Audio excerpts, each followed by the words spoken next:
I just happen to be in the country, and so I've been sort of travelling around a little bit with Ben, helping him out. He needs a bit of help. He's young, you know. So no, he's good. But as you all know, we're facing some pretty serious situations in the world. There's a lot of people that are preaching the fear, and of course we do have a lot to deal with. But what we really have more than fear and more than problems, I see, is opportunity. We really do. That's what we're being faced with, because if this system wasn't becoming so apparent, then we wouldn't know how to deal with the system. And there's all different perspectives of it, but what I believe the real problem is that we don't really know ourselves. And once we find ourselves, the answer to the problems becomes pretty clear. And there's all different ways of approaching that, but there's people that really kind of delve into it and can provide certain avenues that you can go down, certain realizations about yourself, which will really help you discover yourself. Because when you discover yourself, you find out that that's what you've been looking for all along. All the rabbit holes you go down, really what you're looking for is yourself. And someone who's done a great deal of work into this is Ben Stewart, who's a very dear friend. And so without any further ado, have a listen to this perspective, Mr. Ben Stewart.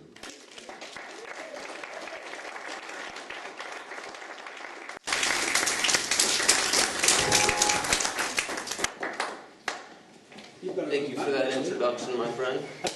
Max Igan, crowhouse.com. Or is it the Crow House? TheCrowhouse.com. Excellent filmmaker. None of what he says is true, especially about me. Thank you guys so much for allowing me to come here to this community 5,000 miles away and giving me a venue to meet a community of like-minded people around Harrisburg, Pennsylvania. It's kind of, anywhere you go you're going to find like-minded people, but to have a venue for us to gather in is a whole different story. So first and foremost, coming out here, I guess I would start it off by saying, how we all doing? Everybody's feeling good? Really comfortable? This is one of the more laid-back talks that I've done since being here, so I figured the best thing I could do, 29-year-old American rock star, is not take a shower for a few days before coming out, so you're welcome. So it really is a pleasure to be here.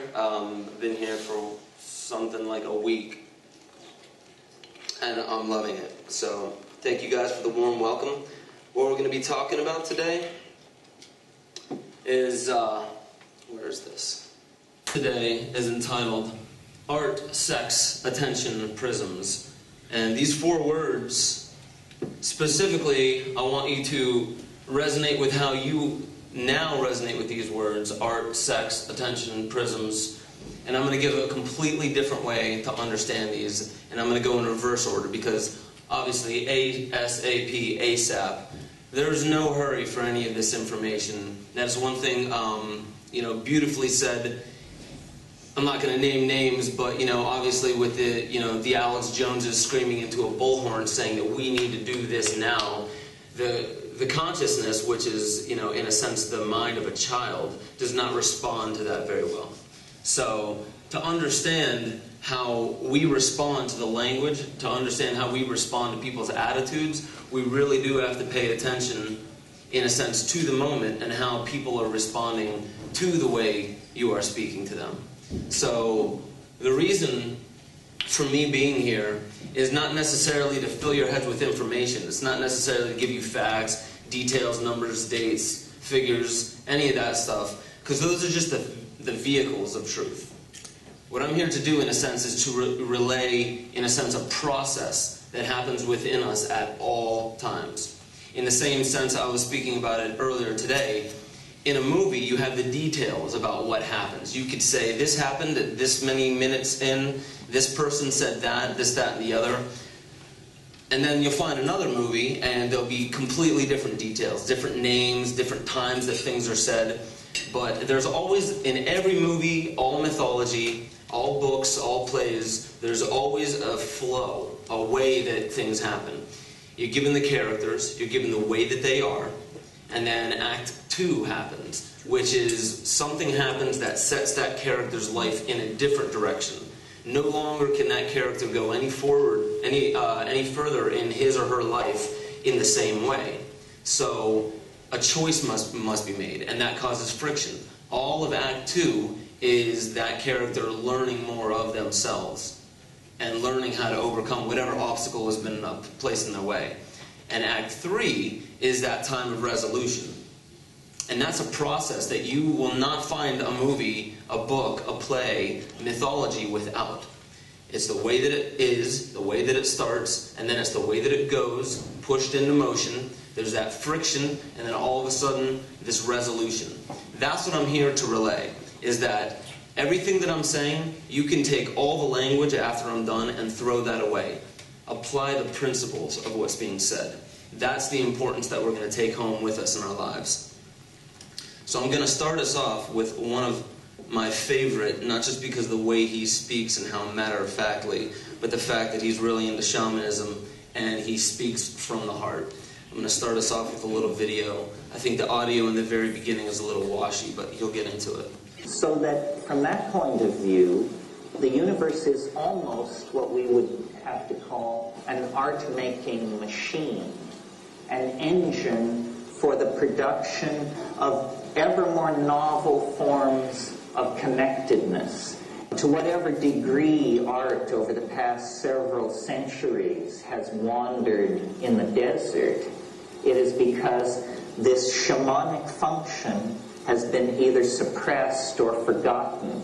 This notion of the artist as mystical journeyer, as one who goes into a world unseen by others and then returns to tell them of it. This really is the bridge back to the archaic shamanic function of the artist. Permission to explore the irrational. I love this, man. Permission to explore the irrational. That's the explanation that my mom has always given me about me, the irrational. So I explore this as an artist. Permission to explore the irrational. Does that resonate with anyone? When you get into esoteric subjects specifically, to explore the irrational is the way to break or, in a sense, bend or push the envelope of the mind. The mind, in many ways, is an obstacle sometimes for an artist. Now, it doesn't always have to be, but I'm giving a little bit of a blanket statement. We set up these paradigms of what reality is, and usually by the time we come to realize that we are artists, every single one of us, by the time we get to this point, we already have a way of thinking, meaning the way that we've always thought. Whenever we arrive at some type of juncture in our lives, we typically always take the same type of route. If we meet a certain type of person, we always typically react in the same way. There's certain people that we like to avoid, certain situations we like to avoid. And the reason why I'm here, one of the biggest things I'll say from the get-go, and I'll reiterate it towards the end when I get to the section about art, is allow yourself to not just appreciate changing your mind, but encourage yourself to change your mind all the time, as much as you can. Because there is a kernel of truth within the process of changing your mind. It doesn't matter what you change it to, necessarily, but meditate on what happens when you change a paradigm, a way of thinking. Something happens within you that is actually spoken about within what I believe every religion, every philosophy, every mythology that I've ever gone through. They're always speaking about not just a second birth, but they're speaking about something of you becoming something more. Not in a sense, I don't use the word change as much as transmute, because you can't destroy or throw away energy. Your ego is energy, and you don't necessarily destroy the ego. You transmute it into something that better reflects who you are. So this entire process of the hero on a mythological journey is about us becoming more of what we already are, because that's the only thing we can do. That's the beauty that will shine through, not trying to be something else, to be more of what we've always been.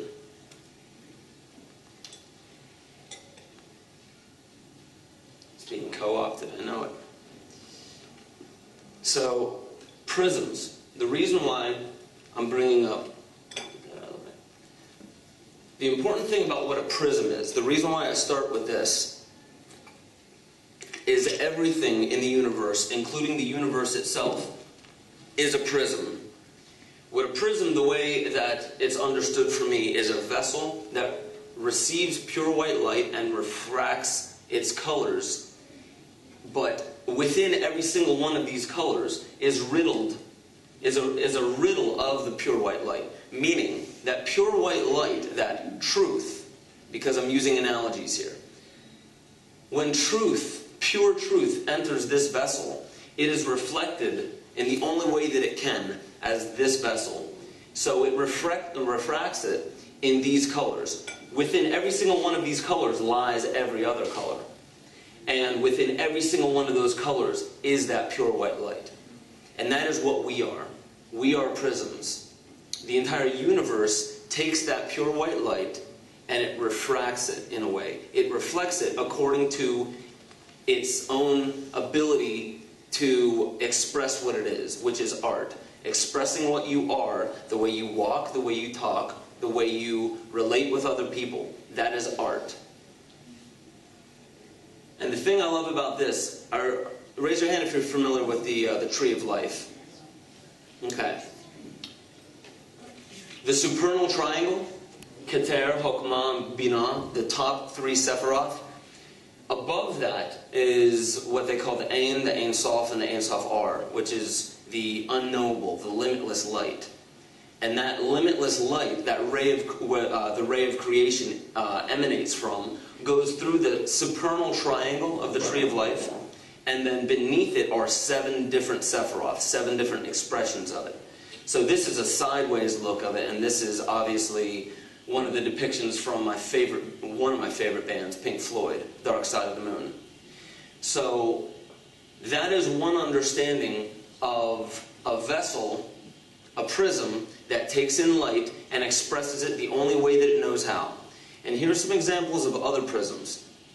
For one, this is cymatics. The toroidal force, if you've seen the movie Thrive, when they speak about how the universe is a torus-making machine, this is a typical way that energy flows. You have the lower energy, the negative, the positive up there, and then the equilibrating force in the middle, which has the energy flowing up through the center of it, out through the crown of it, and then spiraling back down in the middle as it regenerates itself. This is obviously, in water, a 3-dimensional prism. It's simply water with a vibration. Now, the vibration creates a 3-dimensional prism. And as the vibration changes, as we know, I mean, we're all familiar with cymatics, as water or a certain vibration enters that water, it creates a 3-dimensional prism, in a way, that receives light and it reflects it based upon the geometrical shape of the prism. And here is a way to show it biologically. If you were to actually place panels around these cells that are dividing, you will find that this makes up the star tetrahedron. And the reason why this is important, this is actually another way to show the magnetic lines of force. And I'm not sure if the audio is working in this. Can you guys see? Does that have enough? Can we turn the lights down?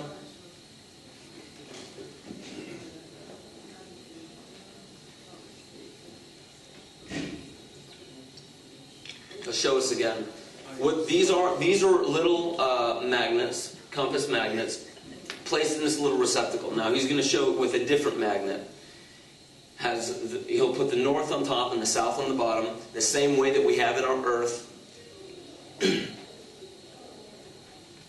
And what he's showing here is that toroidal force, the magnetic lines of force, and the way that they emanate around it, this invisible force. Okay? This is the force that we have around us and through us. Because we are a magnet. Our central nervous system is actually the main magnet within our body. And this creates a force around us. And And so you see these spirals all throughout nature. And the beautiful thing about this is is the plant kingdom, obviously. So you start with the mineral kingdom. And the mineral kingdom is, again, these are receptacles for light. You can keep it just at that if you want to keep the light like that. So, just right there. So, the mineral kingdom, these are prisms, but the mineral kingdom evolves very, very, very slowly, in a sense. Because to evolve, it's a process of learning of itself through the, how should I say it, through the reflection of its environment. So the mineral kingdom takes in light, and with that light reflects its own qualities, and it takes a long time, billions of years to evolve. And then all of a sudden we get to the plant kingdom. And now, with the ability for these new prisms, they grow much quicker. And they evolve. They go into form, they go out of form. They go into form and out of form. And what you see, I mean, with the green coming from chlorophyll, and you see in the flowers many different colors represented, and then you get these different qualities of light. Smell, the aroma that you'll get from the plant kingdom, comes from that light. It's a reflection, or in a sense, an expression of that light. It's a very peculiar thing that the plant kingdom is able to do with that light, is take it in and reflect it into certain qualities. Now the interesting thing is then we move on to the animal kingdom. And the reason why I use these images, mainly Native American images where they use a lot of animal totems, is this is then again another evolutionary leap forward.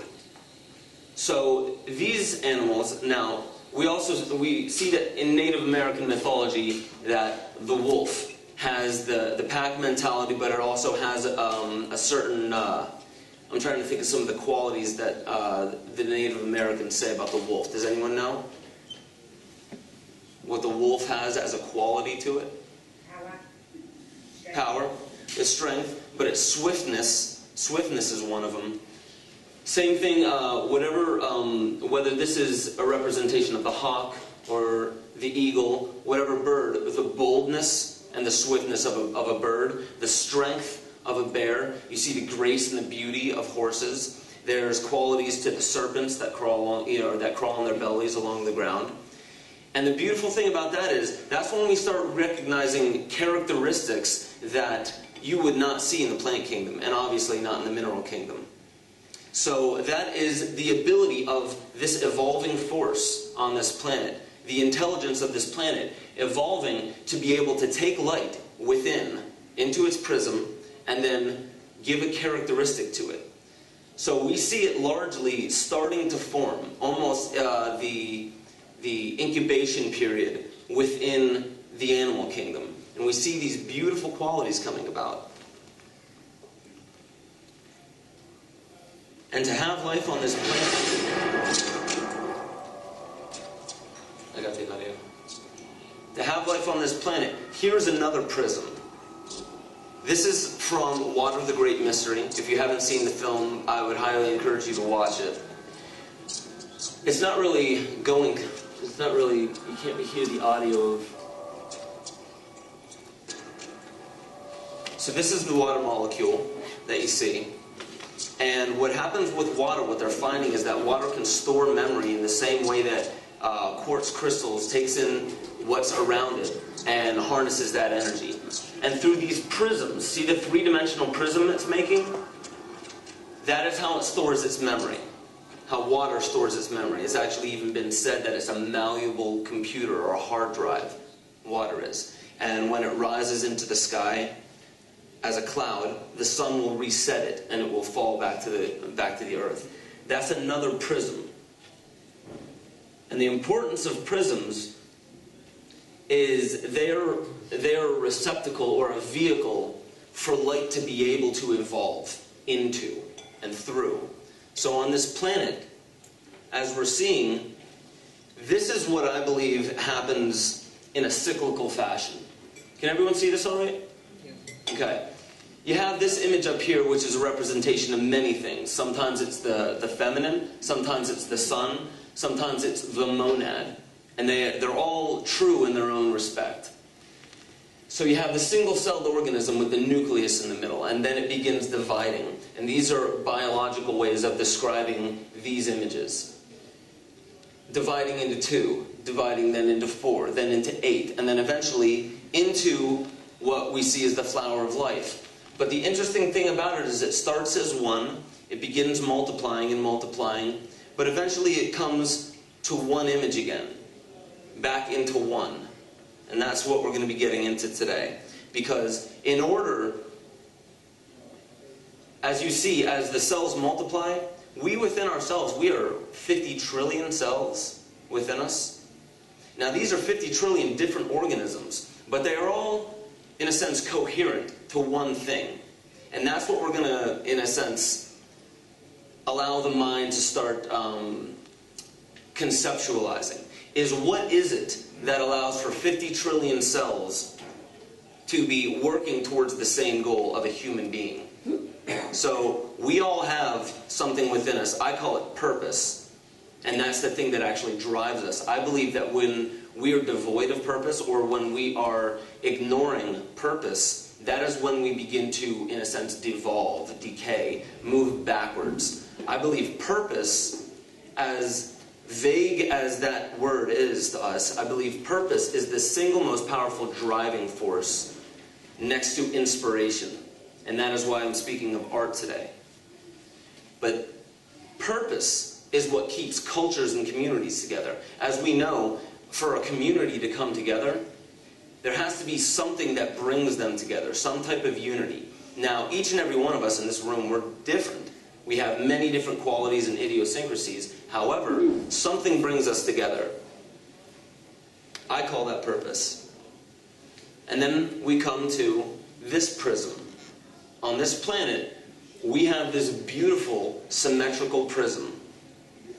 And it's symmetrical for a very specific reason. We have 2 hemispheres of the brain, okay? And the body is symmetrical, straight down the middle. Now, what happens when we begin repressing things is, if you notice, if your body or if somebody that you've been able to notice has either a hunchback, or if their back is a little out of alignment and there's overcompensation on one side of the body as opposed to the other, one of the biggest purposes for yoga to bring you into not just flexibility but into a proper posture is because that's how the prism functions properly. Now, we all have energy centers within us, and yoga has us actually using those energy centers by the way that our prism is being held. So the purpose of proper posture is to always be in touch with those energy centers. Now, when we become lopsided in a way, in life, figuratively, and literally in our body, what that's reflecting is an overcompensation of us repressing something, specifically in that part of our body. Very specifically. Where we hold tension, many of us hold tension right here in our hips, and that's old repressed emotion. And what you find is if you actually, in yoga, start opening up the hips, you'll find that emotional releases, whether small or very, very profound, emotional releases will come about. Things that you haven't smelled, tasted, felt, emoted for years, maybe, will start coming about. Because everything that we repress, we hold somewhere within our body. We also hold it within this. And DNA, what I believe DNA to be, is actually a collective memory of the entire history of the universe. Okay? So as the universe has been evolving on, all of that is stored within our DNA. That is why, raise your hand if you've seen Kymatica. Okay. The beginning, where it's speaking about how the human child, from a single-celled organism all the way up to 9 months after conception, goes through all the stages of evolution. Every single one of them. But we don't need to go through billions of years of evolution just to have one child. We've been through that. So it takes 9 months for it to develop, for the DNA that we have to develop into a new child, being born 9 months later. And what's interesting about that, this is a compound of DMT. Now, DMT exists within the human body. It exists within many different plants, many different animals. It actually exists within some forms of every stage of our evolution on this planet. And the reason why I bring up DMT, as well as Mother Ayahuasca, having gone down to South America and experienced in the thick of the Amazon this beautiful form, what I believe this to be is actually the Divine Mother, Kundalini, the same intelligence of the earth that we harness within ourselves when those energy centers that I was speaking about are in touch, when we are in tune with them, when we have the prism within us of the mind, the prism of the heart, to be able to harness the intelligence of the earth, of the mother. So, the reason why I'm bringing this up, I'm going to skip past this one. The reason why I'm bringing this up is because, as I said, everything has this spiral nature to it. So I use this as a representation. We move, it spirals out from the core of the universe through the mineral kingdom and then to the crystal kingdom, because the difference between the crystal kingdom and the mineral kingdom is this actually moves into form. Crystals move into form and they expend, in a sense, their life energy moving themselves into form. They expend all their life energy moving themselves into a form that harnesses, becoming a prism, that harnesses a different type of energy than just a crude mineral. Then we move to the plant kingdom. Plants move into form continuously. They don't expend their life energy moving into form. So they're continuously moving into form and then liberating that energy from the vessel as they die, the same way any of us do. When we die, we liberate the energy that we are borrowing from the earth. And then we move into the animal kingdom and then eventually to the human kingdom. But something is evolving. And this is one thing that I don't hear too many people speaking about, specifically within this genre of speaking, is what is it that's evolving? Open your minds to what it is that's moving through these vessels, these vehicles, and evolving. Because the only way you can truly become into touch with what it is that's evolving is by getting into touch with what's evolving within you. Setup and payoff. Now this is where shamanism is, when I mentioned why I mentioned DMT and why I mentioned ayahuasca and any other form of shamanism with or without a substance that you take in. Setup and payoff. When I was speaking about movies, mythology, when I was speaking about any type of storyline, plays, there's always this thing called setup and payoff. And this is from the Attack of the Killer Tomatoes, because this is the only way that I could, in a sense, find a quick representation of what setup and payoff is. George Clooney, early in the movie, is flipping dough, pizza dough, around. And he flips it up into the air, he flips it up into the air, he flips it up into the air, and the last time it doesn't come down. And his friend Stark comes in, distracts him, and they move on with the movie. And you don't even pay attention to that. If you're not really, really paying attention to the movie, you won't recognize that the dough never came back down. They never resolved that. That's a setup. Now in this movie, it's pretty crude. They did it specifically to prove a point.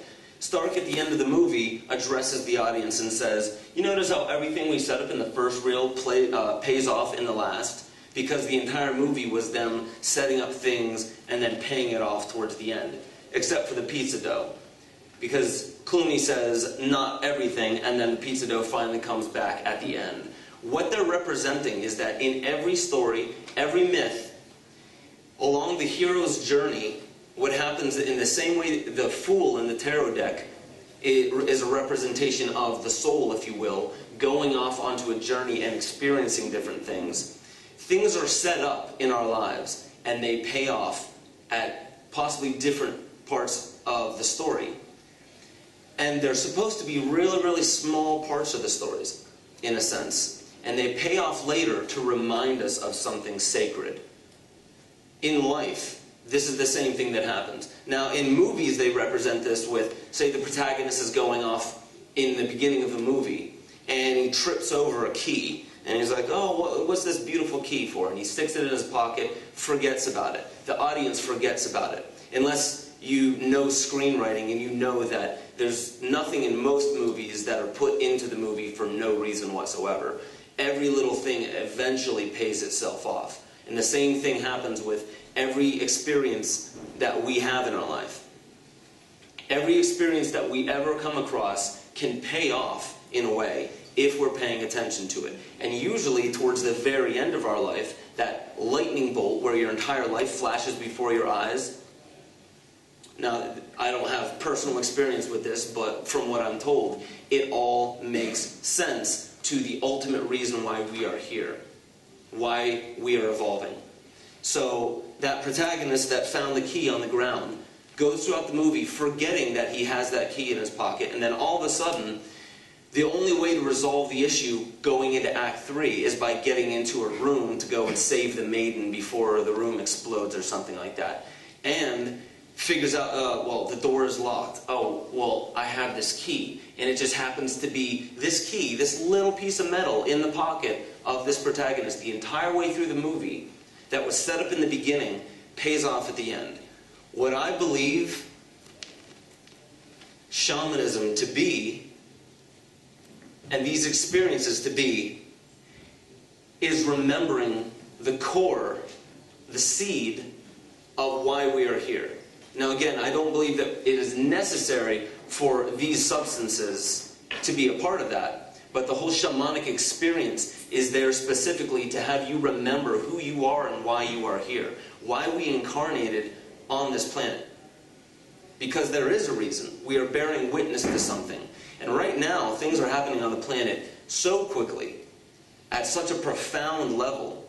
Obviously, we are getting to a certain point of the population, we're getting to a certain point of our financial system, a certain point between merging governments and merging elite factions, where things are picking up and something is going to happen, because in a sense it must. This is what's happening in the world is a reflection of what's going on within us, and it's paying off. It's in the process of paying itself off.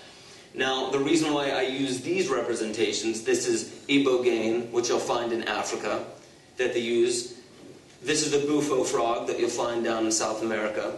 This is DMT in a crystalline structure. That is just the actual compound of it. And the reason why I show the hanged man here is because it is not necessary to ingest anything to understand what's being paid off.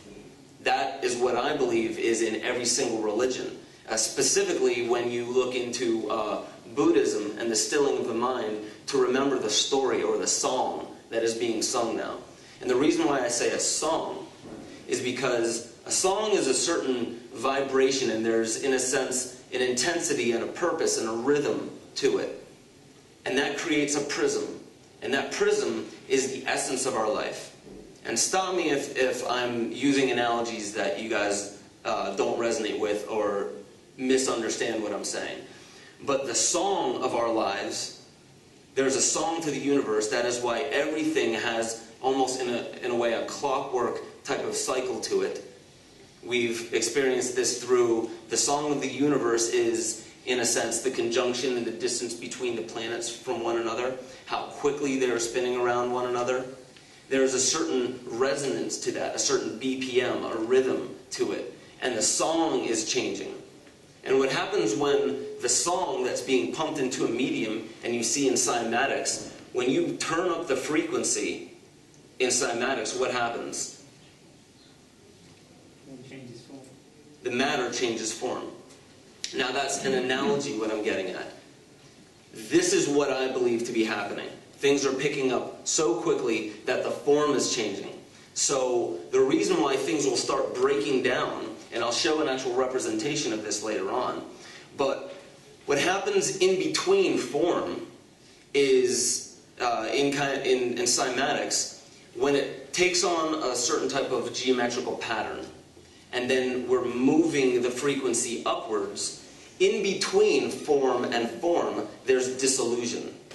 It almost looks like mud. it turns back into nothing. All the boundaries break down. It looks like absolute chaos before it turns back into form. That's important, obviously, because we're breaking a paradigm. For anything spiritually to evolve, for something psychologically within humanity to move to another level, boundaries must break down. And that's what's happening. And there's a lot of fear about this because we're seeing what we're comfortable with, what we have been comfortable with, break down. And that is exactly and raise your hand if you've experienced DMT or ayahuasca. Okay, these aren't the only forms. Raise your hand if in a meditative state you have felt, okay, yeah, the same exact thing. The breakdown of all boundaries of reality. When you think you broke your brain and it's not coming back. Right? That's happened to me. It scares me shitless when it happens. Doesn't matter how many times you experience it. Because we get into a comfort zone a lot of the times with our lives, and that breeds stagnation, routine.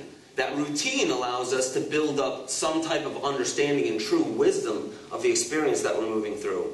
But it also eventually becomes stagnant, and we're meant to leave these things, in a sense. Yes? I'm sorry. I know it sounds very ignorant, but what do they stand for? DMT and Malenko? DMT literally stands for dimethyltryptamine. And it's, okay, in shamanism, the way we think about it now, especially in pop culture, is this is something that you ingest. Now, the pineal gland, when you're dreaming, also gives off DMT. Can I put it straight though, in shamanism you wouldn't use the crystalline form, you would use it, it's naturally found in plants, and you'd use it as brew. A shaman wouldn't extract the DMT from the brew. Right, and the only way I'm going to challenge that is by saying that there really is no real explanation of what a shaman would do, because there's no real explanation of what a shaman is. Now, I agree with you, believe me. The reason why I went down to South America, to the Amazon, to experience ayahuasca is to have it done in the authentic way to what we would believe, the way that it's always been done. One thing I am going to get into, though, is that not only is this not necessary, but it doesn't matter what you put into your body. Now, I'm not saying that it doesn't matter if you're huffing bleach and you have this experience. Obviously, you're causing some type of harm.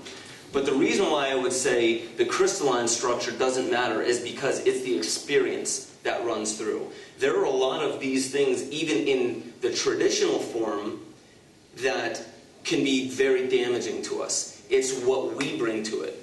We are the ones that we're bringing our ingredient to this ingredient, and that becomes the experience that pushes forward consciousness. This is a medium.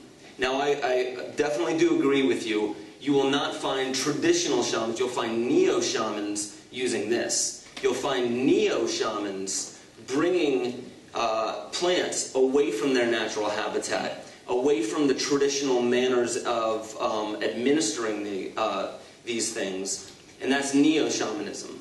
And I'm not saying that's necessarily bad whatsoever. I haven't done it, so I have no way to express how that differs. But the reason why I don't go for neo-shamanism is because I feel a little bit more comfortable with a traditional standard of shamanism rather than somebody who goes on eBay and buys, the brew for ayahuasca, does it in his living room in a soda bottle, because this happens, in a soda bottle, and gives it and turns on a CD. Now, when I went down to South America, it was down in the Amazon, on a boat 2 hours down the Amazon, to the random tree on the right, and walking about 50 meters inland to this wooden maloca, and a certain diet that goes along with it, a certain manner of celibacy that goes along with it, because you are storing that energy, that core energy, for the intelligence of the plant. And then the acaros that they've been singing for thousands of years. And the manner in which they administer it, to me, I believe, is very much so part of the experience. And I'm sorry, you had your hand up? I was just confirming what you said earlier. There's absolutely no need to ingest these to reach the experience. The work that I've been very fortunate enough to do, which has involved working around the medicine world as well, and been very fortunate as yourself to do ayahuasca in the Amazon. I actually got more of the work I was doing without the hallucinogenic Right. than with. So my experience of it is you really don't need it. I do get more from working the medicine wheel without I don't want to use the word drug, without the hallucinogenic. The substance, yeah. I mean, and that's a great way of saying it, because I find no problem with this whatsoever. No problem with taking the substance within. But something happens to you when, to the consciousness, I should say, when you're taking something in, and the way that you gauge the experience that you just had is by an external thing. So the beauty of being able to reach these states of consciousness without the substance is it's a better way to integrate the understanding that this isn't necessary. This is merely, in a sense, a key to be able to, I don't want to say like put you on the fast track to it, because that's not even it. These are vehicles that help it along. They help that catalyst along, but they are not necessary. Now, the point of bringing all of this up is every single one of these experiences that you may have, even during meditation, you remember a part of the story. Now, the reason why storytelling throughout the history of language, in a sense, the reason why oral traditions and storytelling is so important is not because of the characters that are applied, because the Epic of Gilgamesh has been told 1,000,000 times in 1,000,000 different stories with different names and different ways of explaining it. But it's the same process that moves through it. But the reason why we use terminology and these names, and especially, say, in the Bible, when using patriarchs and names of individuals that did exist, and then applying to them qualities that represent the consciousness, is because that allows for modernity, meaning these ancient truths, eternal truths in a modern context. And this is why language is what evolves. Language evolves in a way for us to better understand now what has been understood for thousands of years without having to go to old language. Because something happens with language after a while, is so much meaning goes into these specific words. So much gets dumped into it that sometimes it's hard to see what the word God may mean because of everything you've heard from childhood. Everybody's opinion that you've ever come into contact with, no, this is God. No, this is what God is. Oh, no, this is it. This is what I've experienced. Well, the thing about language is it evolves on purpose, because modernity, meaning using something that is a little bit more representative of the people today, can still represent ancient truths. It's not specifically about the things that we're doing. It's not necessarily about these specific events and the words and the, what we apply to them. It's about the essence of what's evolving through them. And this is what I believe to be the best representation for the soul that I can understand would be. We earn the soul, in a sense, through experience, through just being here and witnessing your life attentively, being in the moment and really paying attention. Not blocking it off and saying, I'm going to put this meaning behind what that is, and I'm just going to believe the meaning and forget about the essence of the experience. We refine our soul into a prism that can properly reflect the pure white light, the divine within us, through experience, by simply paying attention. Because attention is the most powerful resource known to man. The most valuable resource, I should say, in the universe. Attention. Now, attention activates things. We've even found that simply paying attention to something creates a phenomena. Our consciousness being aware of something changes that thing. Because, make no mistake about it, what we are paying attention to is made of the very same stuff that we are. And it is just as aware of us as we are of it. Now, the things in this room, made of the same material that we are, obviously reflecting something quite different. But simply by paying attention to our lives, evolution happens. Now, this is the second part of it, because this is one of the biggest reasons why I'm here. I believe that change is happening right now, and we are paying attention more and more and more. The internet is just one representation of that. Being able to share ideas much more rapidly with symbols and images and videos and different ways of being able to get ideas across to people all the way across the world in real time.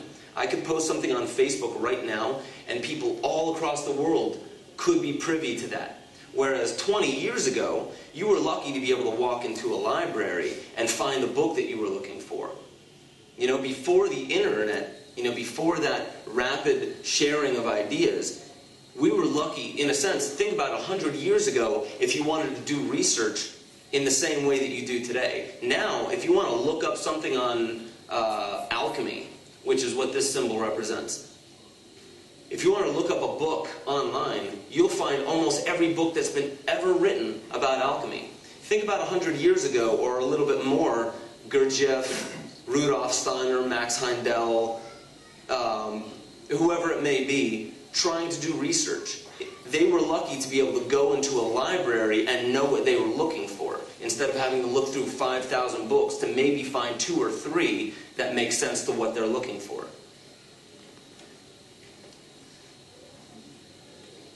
So here's what we're going to do for this next section of it, attention. We're going to see what kind of attention we actually pay to things. And this is just, again, representations of how we pay attention in our lives. Can anyone point out a symbol in this? Arrow. An arrow. Who sees the arrow? Does anyone not see the arrow? Raise your hand if you don't see it. Keep looking and see if you can find the arrow, just for a few seconds.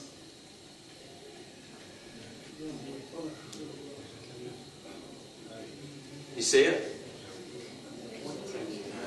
Yes, I can.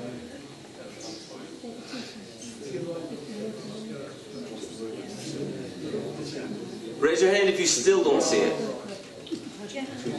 You still don't see the arrow? Look at the negative space.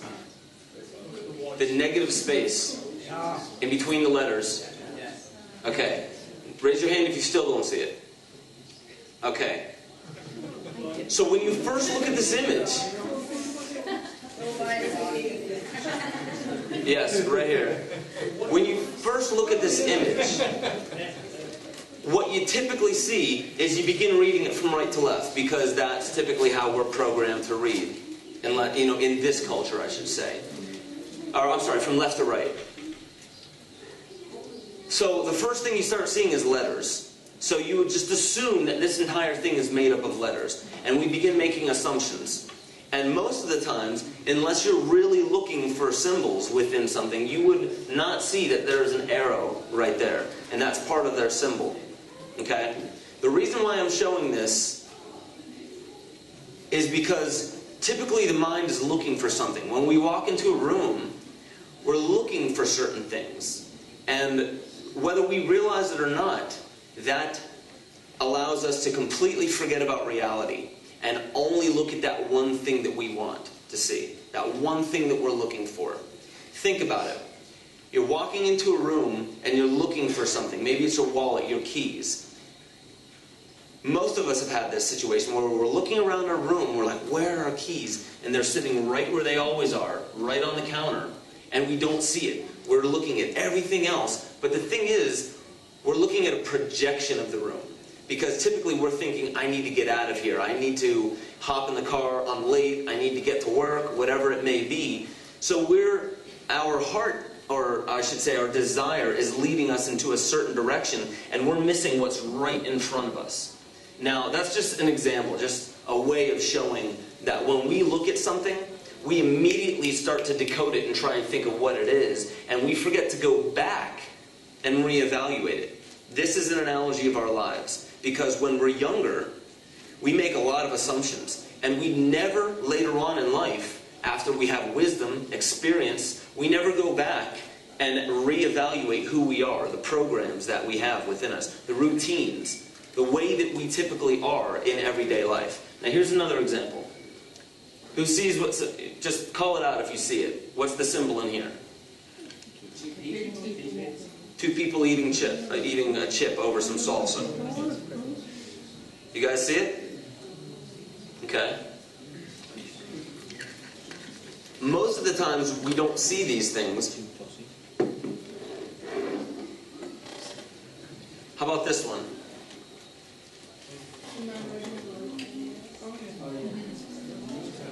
Does everyone see the bike rider? Raise your hand if you don't. Okay. Right here, the bike rider. It's typically about what we're looking for. Now, some of these are obvious. Some of these are quite obvious. What about this? And the young rider. So do you see two different images in this one? Does everyone see the old woman facing sideways and a young woman facing almost backwards?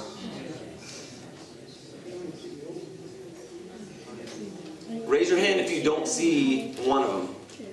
If there's some... Okay. Here's the mouth. Here's the nose with the wart and the eye. That's the old woman looking this way. The young woman, this is her neck. This is her chin. This is her nose. That's where the eye is, looking that way. You see it now? You still don't see the young woman? It's the old woman. Here's the crease on the nose, the mouth, the chin, the nose, the eye. Okay? Sometimes it's not as obvious. Tell me.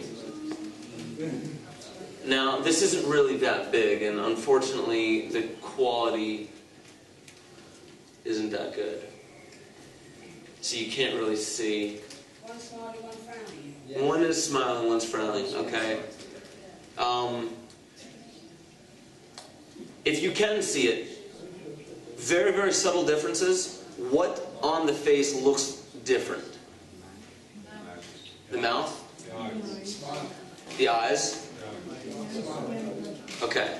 Does it look somewhat normal? Somewhat normal? Because your mind is adjusting to what you would like to see. But it looks much different when you see it right side up. Okay? Because when it's upside down, let me show you that again. When it's upside down, the mind tries to make sense of it. The same way that we try to make sense of the world around us. Okay? Quite a bit different when you're seeing it this way. The mouth looks ridiculously different, and the eyes look very, very different. But upside down, they look somewhat similar. Now, I'm wondering if we could turn the lights off one more time. What I want you guys to do is stare at this dot right in the middle, and just keep your eyes on the dot. Now, after 20 seconds, I'm going to change this image. The next image is going to have that dot on it as well. Don't take your eyes off the dot. Now just keep staring right at the dot.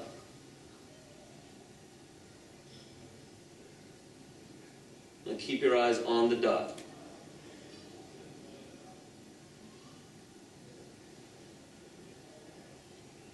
Now adjust your eyes to the rest of the image. Did you guys recognize the difference? No? Did it go from color to black and white? Did anyone not see that? Raise your hand if you didn't see it go. Okay. I apologize. This is a little bit smaller. You could see it a little bit more from up close. The reason, here, check it out one more time. Stare at the dot right in the middle. And then if you keep staring at the dot, the colors will remain there.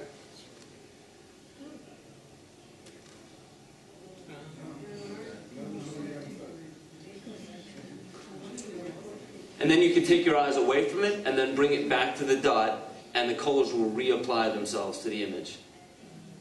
Yeah? This is another representation, again, of how quickly the mind places what it needs to understand an image. Now, the other image was a negative, obviously. So that's how we can place the right colors where they need to be. However, this is a black and white image. And our mind, as we are staring at only the thing we're told to stare at, our minds will place what it needs to place on everything else. It will make sense of the rest of the world because our focus is only on one small fraction of what's going on. You can turn that light back on.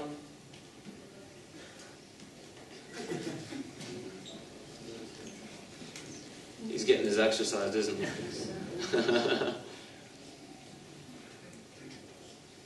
Now, another way to represent this. Just the middle lights. Yeah, there you go. Here's another way to represent this. Some of you may have seen it before. Okay. Which way is she spinning? Clockwise or counterclockwise?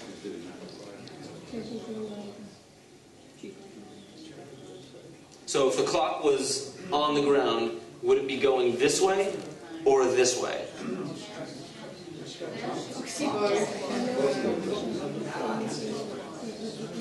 How many of you seen her switch back and forth?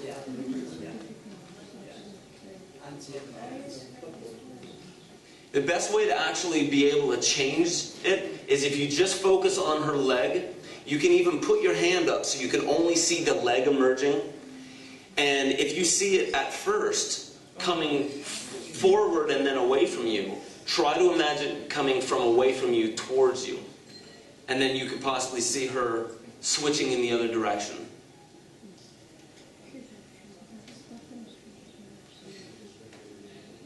Sometimes if you just blink, she'll change directions. Now, one of the things that I've been told by this, I can't verify it. Mathematics and music changes direction. What's that? Mathematics, if you think of mathematical things, it will change one direction. If you think of music, it will change two directions. That's right. Because supposedly, if she's spinning clockwise, then your right brain. And if she's spinning counterclockwise, then your left brain. And the reason why we can see both is because many of us, yes, are dominant on one side or another, but not nearly as much as we think we are, obviously. So the dominant hemisphere will set up to you which way she's spinning. The interesting thing is, what I've heard is, the more you look at her spinning in one direction, the harder it is for you to see her start spinning in the other direction. And the reason is because once you've seen her spinning in one direction, you just get it set in your mind that that's the way it is. Okay? Now imagine, if you didn't know this was an optical illusion, okay? If you did not know that she could potentially be spinning in either direction, and one of you sees her spinning clockwise, and the other sees counterclockwise or anti-clock, and you're trying to argue which direction she's actually spinning, how many people do you believe would be absolutely convinced, if they did not know this was an optical illusion, absolutely convinced that it's only spinning in one direction?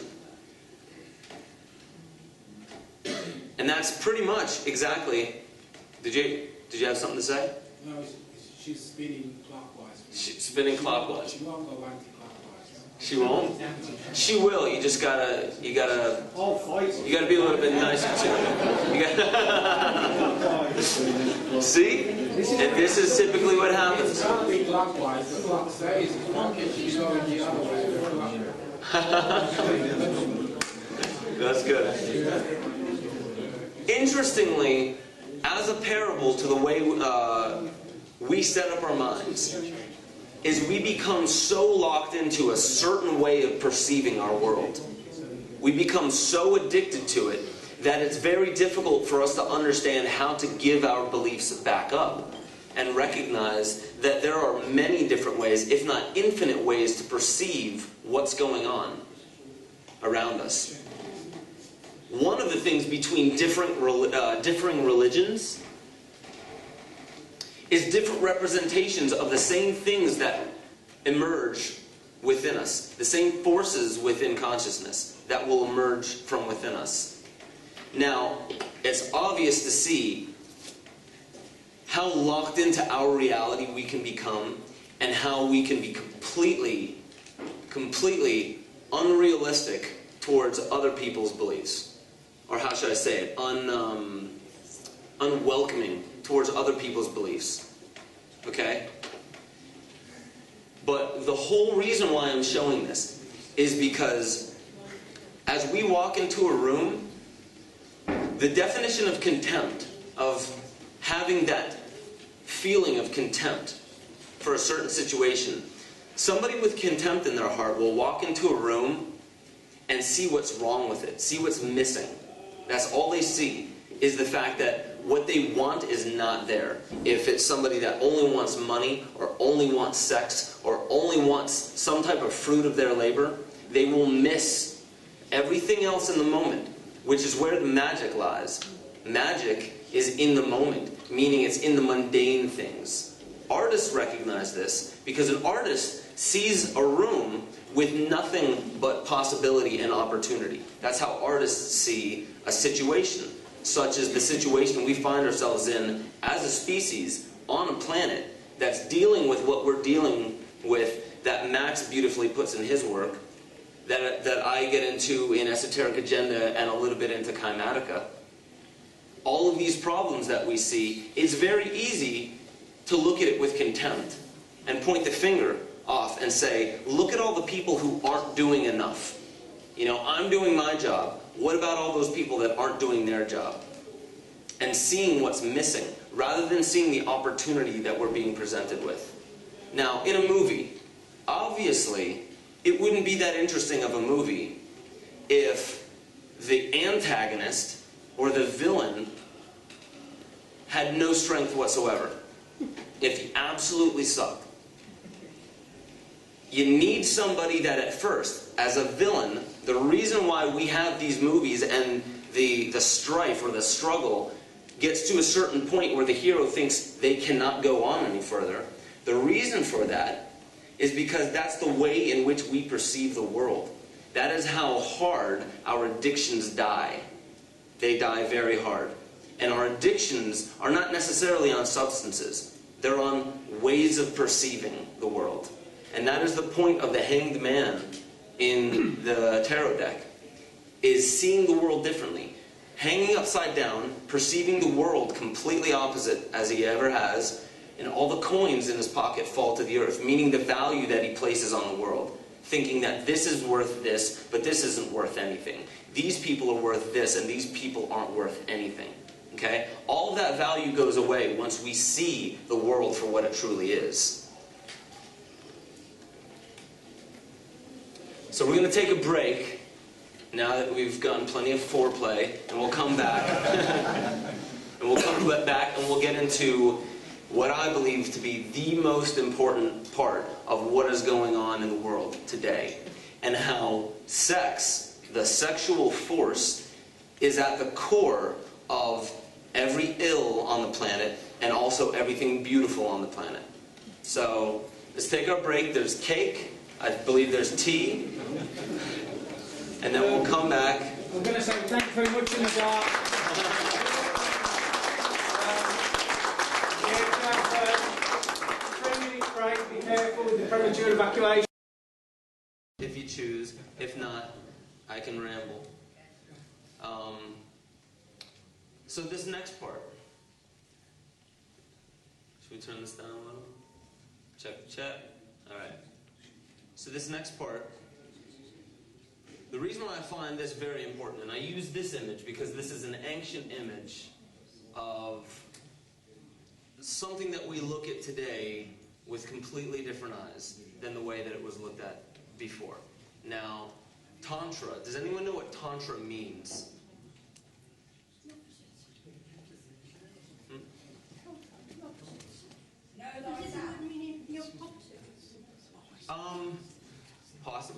Does anyone have a specific way that they understand what Tantra means? Know thyself. Movement of energy?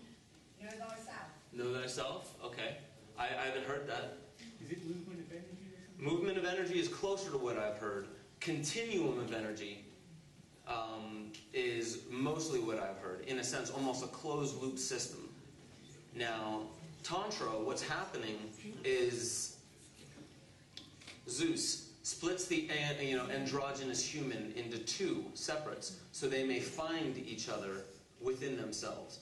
Within, I don't want to say just an act, because this isn't just about the act of sex. This is about the force of sex, which is the same thing that actually allows for planets to be born, stars to be born. When you see a nebula and you see that beautiful cloud, that multicolored cloud, that is the same force that is happening when a child is being conceived. Okay? Now, today, specifically in the West, and even the way that I was born and raised, sex has always been that really dirty, taboo thing that we don't talk about. In a sense, the way that we look at it is something that should not be talked about. And in a sense, it's that thing that you hide from everybody else. I think I'm failing to find the right way of saying it. But taboo, dirty, is the way that Westerners typically have been looking at it, as if it's something to be ashamed of. And shame, and I'll get to this towards the end of this section, but shame is what moves through this sexual force and what I believe creates all of the ills that we are experiencing right now. In every single way that we see illness manifesting itself through people, through society, I believe that it has to do with guilt thrown through this force, which is the most powerful force known to man.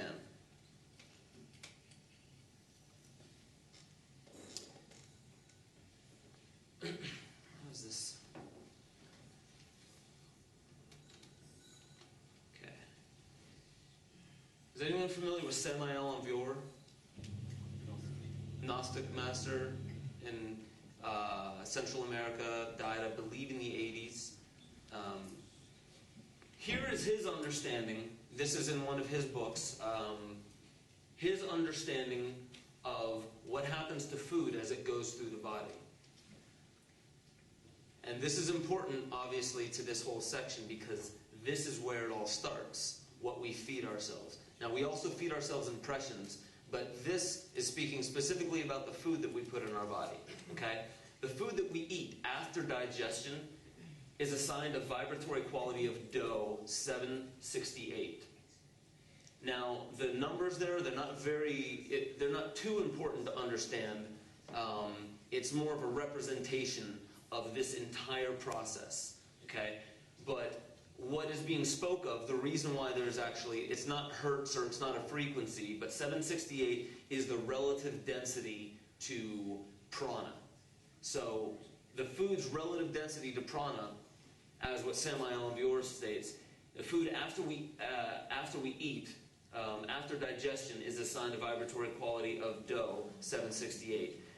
It is our breathing then purifies it further to Ray 384, and then our circulatory system, which we know purifies the blood, our breathing purifies the blood, so there's a reason why it goes in this order. Our circulatory system further refines it to Me 192, and then our brain refines it to Fa 96. If we're recognizing a pattern here, they're half-lives. And numerologically, it goes 3, 6, 3, 6, 3, 6 in that whole pattern. Our brain refines it to Fa, 96. And then our spinal column, from the brain down through the spinal column, refines it to Soul, 48. Now what's happening is its relative density to prana is becoming closer and closer to Source. Our spinal column then after the spinal column, our endocrine glands receive it and refine it to Law 24. And then it is finally then passed to our reproductive organs in the form of C or T12. Now the reason why it goes through this process, and if you haven't noticed already, Do, Re, Mi, Fa, Sol, La, Ti, or Si. It goes through 7 different stages of transformation within our body. All foods that we eat are comprised of elements, and all elements are variations of hydrogen due to proportions of protons, neutrons, and electrons. So the complexity of the protons, neutrons, and electrons based around hydrogen, the reason why hydrogen is important, hydrogen, the generative waters. That is where we're touching base into the sexual force, the generative waters. The complex elemental makeup of our food is refined by the body back to the base hydrogen. And the physical organism transforms crystallized energy, our food, from dense matter into free energy in order to create. So we're refining our food, obviously building blocks of our body, but there's something that's moving through it, and that becomes the force that we use to create. This is why the creative energy is then finally, at the end of this process, given to our sexual organs. It is no mystery that the most profound creative action we can take is through the sexual act. Through the sexual act, we are bringing a new life, in a sense, a new organism with not tabula rasa type of blank slate, but in a sense, a new way of perceiving. A prism that is taking in light, pure white light from the universe, and expressing it in a brand new way never before seen. Okay? The importance of this is shown in this next quote. This is Aristotle's words. The sexual force is the most perfect component of our food. And the reason why this is in brackets is because he actually goes on further to say that the sperm, but he's not just talking about male sperm, he's talking about the sexual energy of both male and female, is comprised of our food after refinement. And it's a certain type of, in a sense, a heating process of our blood. And 20% of our sexual fluid is spinal fluid. And that's why it goes through that entire process, through our breathing, through our circulatory system, through the brain, through the spinal column, and then given to the endocrine glands, which there are 7 of them.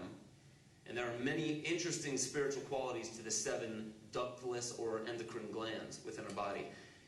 That's where the hormones are created. Highly, I think I have another slide that gets into this, but the pineal gland also has to do with our hormone, our hormone production plus our sexual activity.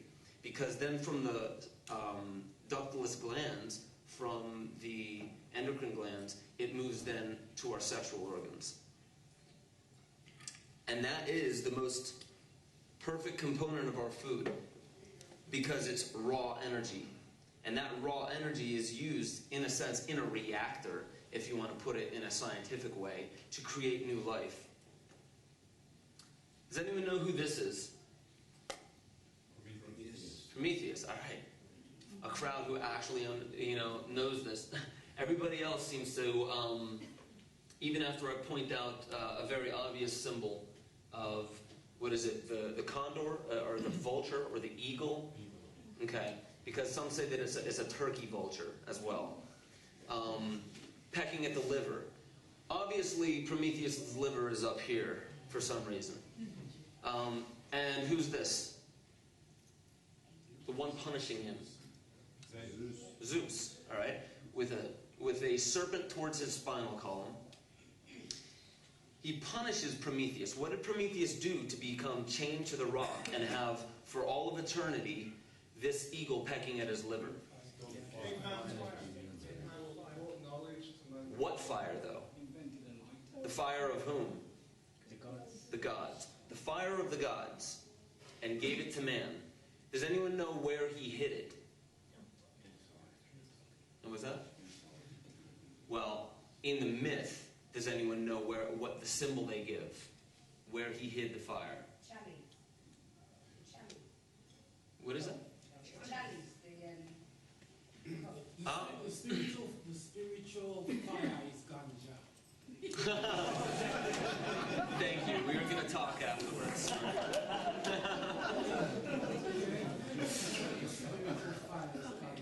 Put within a stock of fennel, and we'll get to that in a second. Does anyone know who this is? Pandora. Pandora. this was the punishment, in a sense. Now, there's a subtle way of understanding what punishment means. It's more or less the way we understand it now as karma.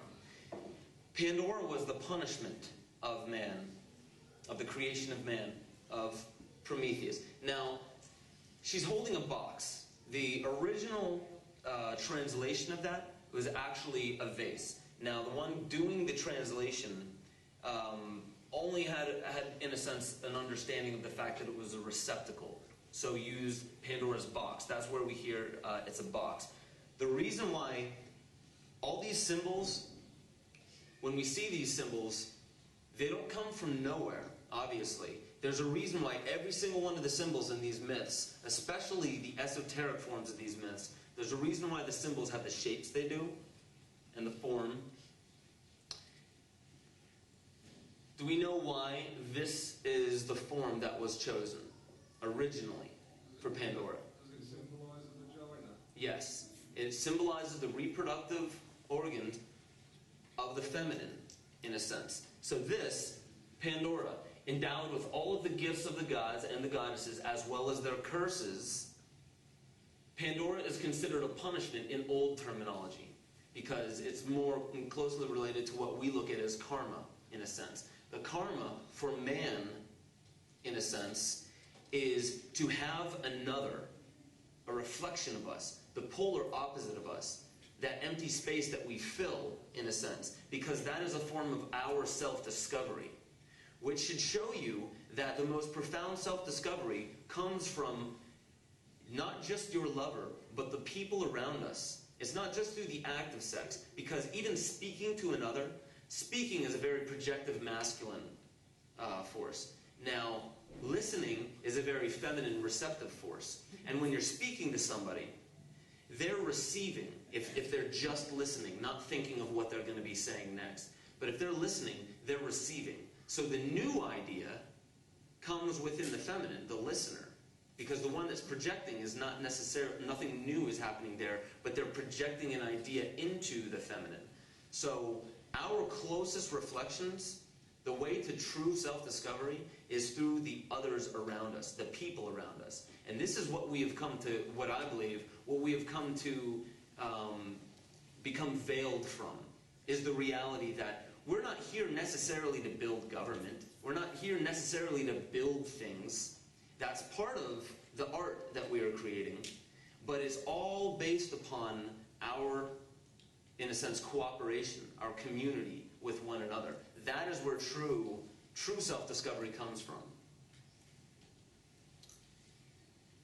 And this, then, this idea was explored within the Dionysian mysteries, and obviously long before that. Tantra is actually the oldest known science known to man.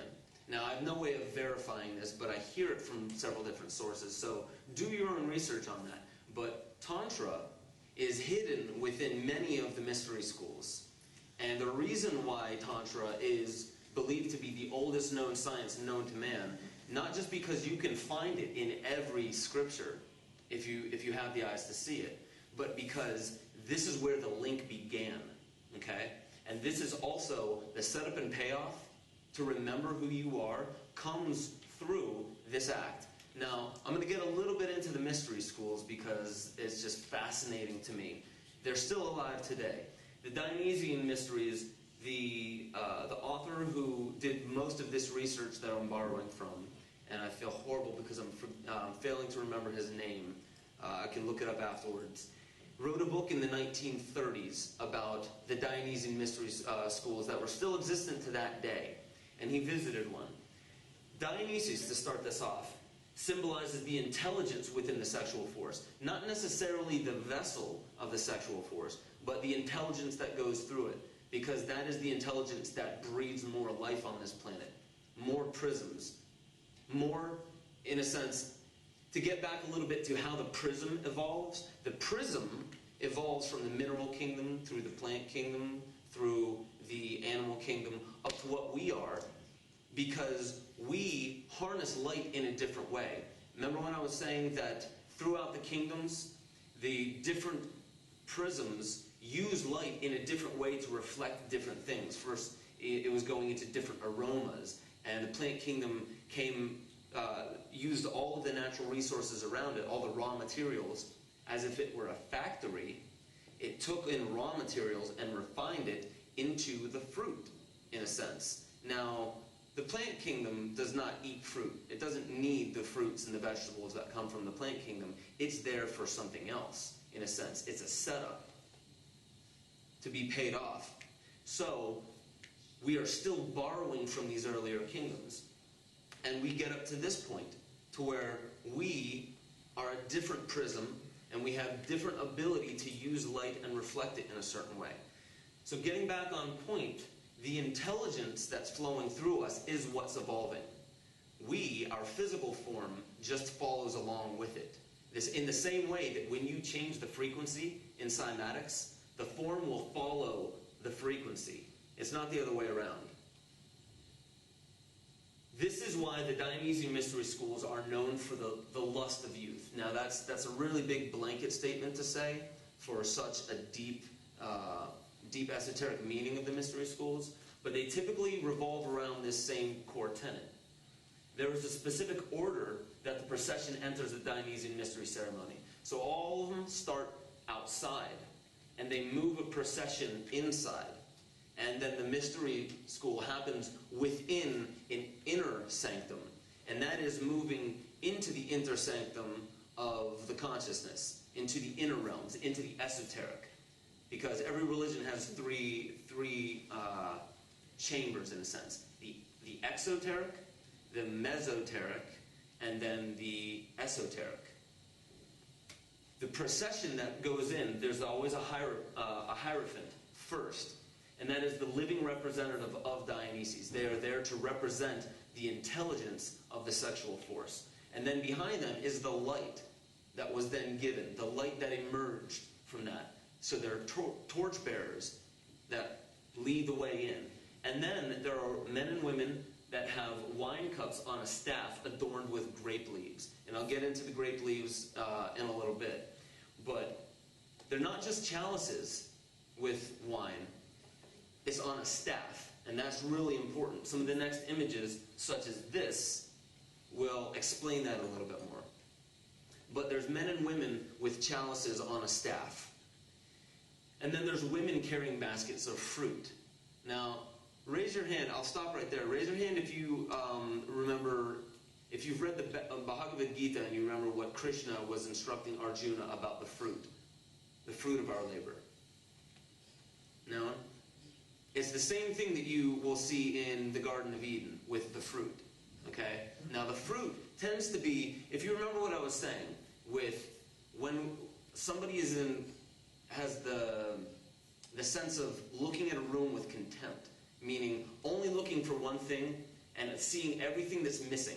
This isn't necessarily what I want in this room because I'm looking for the fruit of something. I'm looking for a reward, in a sense. Aerosmith says it in a different way. Life's a journey, not a destination. But we're always focused, most of the time, from birth, whether you want to say we're programmed this way, or whether this is a clever way to set up an obstacle in our life so we can discover who we are. But the fruit of our labor is typically always what we're looking for. The end result. That's all we really want. And we forget the fact that there's an entire process to get to the end.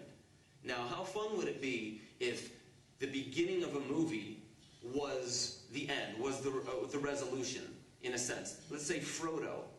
Let's say the movie started and Gandalf was like, here, Frodo, you need to take this, to what was it, Mordor. Throw it in the fires of Mordor. Let's say it started with him standing at the edge and he grabs the ring and he throws it in, and for the next 3 movies, those 2.5-hour movies, they're just celebrating the entire time.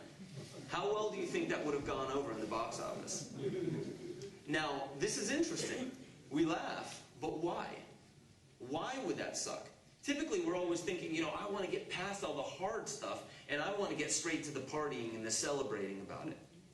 Why, in every single movie, do we require, almost in a sense, why do we require shit? The hero gets thrown into the underworld and has to go through so much struggle and strife. Because you can't appreciate it. Exactly. Very beautiful way to say that. You won't find a story where it's just celebrating. You will not find that. Because it probably hasn't gotten through many editors. You won't find a book that, where an editor's like, oh, this looks great. Like Frodo just throws the ring in, or Luke immediately, he just restores balance by waking up in the morning. That doesn't seem to happen in these movies. Ganesha, I'll just throw one more thing out there. Ganesha, in the Hindu pantheon, is the Lord of Beginnings, because it's always a new beginning that comes from this force that is a representation of a certain part of our own consciousness. Now, there's many different, I'm in no way trying to completely explain what Ganesha represents, because I wouldn't be able to do it justice. However, Ganesha is the placer of obstacles in our path. We all have a certain path we're walking in life. Ganesha places obstacles on our path. What is the force, or what is the deity, the Hindu deity, that we call upon to help us remove the obstacles? Ganesha. The very same force that placed the obstacle in our way. This reminds me of why a father would teach a child to fish rather than just giving him a fish. Placing an obstacle in front of a child, specifically, not because it's all about fish. It's about how to work through the different obstacles in our life. Because the obstacles in our life are what initiates the catalyst for change. And that is what evolution is doing constantly. It's changing. It's moving forward. So to get back on point with this, after the women carrying the fruit into through the procession into the inner sanctum of consciousness, there are musicians playing flutes and cymbals. Now, my best understanding of that is the flute is phallic and the cymbals are feminine. And then there's a motley crowd that comes in afterwards, dressed in clothing that covers everything but the sexual organs. And this, again, is only looking at the sexual side of this entire crowd. Now, this crowd that comes through is, in a sense, supposed to represent the, I don't want to say followers of this mystery religion or this mystery school, but the ones that are just becoming entered in, the apprentices, in a way. And they only see the sexual, in a sense, the sexual organs. Everything else is covered and draped in black. So the only thing you see is the sex of that person, the fruit of what they are. Before dismembering and devouring Dionysus by the Titans, and this is in the myth, the Titans gave him a thyrsus made of fennel. Now, a thyrsus is what you give somebody who is on the path, somebody who is still in the process of initiation. Otherwise, you would give Dionysus a scepter, which is what you would give the magician. Because a scepter, in a sense, is a magician or an artist, I should say. A scepter is that projective force, projecting one's will. But a thyrsus is different. And I'm not sure if I'm pronouncing that right. A thyrsus. Made of fennel. Because, remember, Prometheus hid the fire of the gods in a stalk of fennel. This is what fennel looks like. It has a long stalk and dendrites at the top, almost like dendrite fashions, like within the brain. So this long stalk, in a sense, represents the spinal column. That symbol was not placed there for no reason. Just like Pandora's vase was not placed in her hand, the one thing that once the seal is broken, the hymen, or whatever you would like to say, the seal of that virginity. Once the seal is broken, then we start getting into the mysteries, the knowledge of good and evil. But the thyrsus is given to Dionysus at this point, after the Titans, the older race of gods, meaning the old paradigm, the old mind, they devoured everything but his heart. And this thyrsus is fennel, capped with a pine cone. The pine cone is said to drip honey and give pleasure and fertility. So there's two meanings to this. Not only is this the spinal column with a pine cone on the top, but this is also the phallus. And does anyone know why there's a pine cone at the top there? What that might represent? The pineal gland. okay? And there's a serpent, one single serpent rising up there. I'll get into that. But the spinal column and the two hemispheres. Usually in the Caduceus you see two serpents, one masculine, one feminine, rising on a staff. And these are all, in many different traditions, you'll see many different symbols that, in a sense, they use the same type of symbolism to lead the mind where they're leading you. But the reason why they're encrypted into symbols is because back in these days, the mystery schools, this knowledge was not given to the layman. They weren't given to the laity. They were only held for those people that they believed either A, deserved it, and this is how political corruption began to be the dominating force in religious institutions. When religion became political, which it did, the religious institutions, I should say, became highly political, this knowledge was then started to be wiped out, completely wiped out, and the shamans were wiped out. In Freemasonry, this is a book by Kirk McNulty, Freemasonry Symbols, Secrets, and Significance. The first degree, these next few slides are all about Freemasonry, and there's a very interesting point about it. I'm not going to get into anything connecting Freemasonry to the Illuminati. I'm not going to get into anything negative or positive about it. This is just the representation of how the inner lodge of Freemasonry works. But to first explain the initiatic steps of it, because our lives are initiations. The first degree, the entered apprentice, represents the level of ordinary consciousness, that part of the psyche that interfaces with the physical world. The second degree, the fellow craft, represents the level that we might call the individual unconscious or the soul. And the third degree, the master mason, represents that level of consciousness that interfaces with spirit. Another way to say that is a child who needs a parent, because every entered apprentice needs a mentor, in a sense. So a child always needs somebody passing on some type of structure or discipline, so they may grow in a certain way.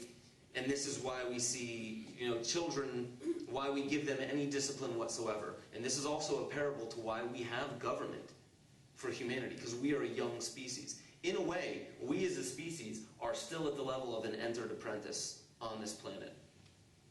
But a child, and then you have an adult. When you grow up and you learn your craft, the craft of just being a human. And this gets into art, because you can develop yourself spiritually through any craft. Doesn't matter whether it's dancing, painting, sculpting, speaking, listening. It's all a part of how we are and how we express ourselves. And through this craft, which is why they call it witchcraft, or the craft of masonry, or arts and crafts, through this craft, once you learn your craft, then you start developing it. You don't necessarily need somebody to keep you disciplined. So you become an adult, in a sense, and you begin developing your craft. Then when you become a master, because just becoming an adult does not mean you're ready to have children or to lead people, to become a leader. The next level, once you become a master, that is what you would consider to be somebody who takes a leadership position, or an adult. And that's a master. You are then passing on your wisdom to new apprentices, entered apprentices. There are 33 degrees in Freemasonry, and this is only in what is it? Is it the Blue Lodge that there's 33? I don't believe it's the same in the Scottish Rite, yeah. 33 degrees, representative of the 33 spinal vertebrae in the spinal column, within which the Kundalini rises, the intelligence of our mother, through this craft, which is what we're harnessing whenever we're working on our art, is where we are harnessing the intelligence of our Divine Mother, or of the planet, whichever way resonates with you a little bit better. But then this also resonates with the 33 years of Christ's life are also representative of the levels of inner initiation, because all religions are about initiation of the consciousness. The Masonic Lodge is a representation of the psyche, and there are 7 officers which symbolize levels of consciousness. Now this is getting into the lodge. When you go into a Masonic Lodge,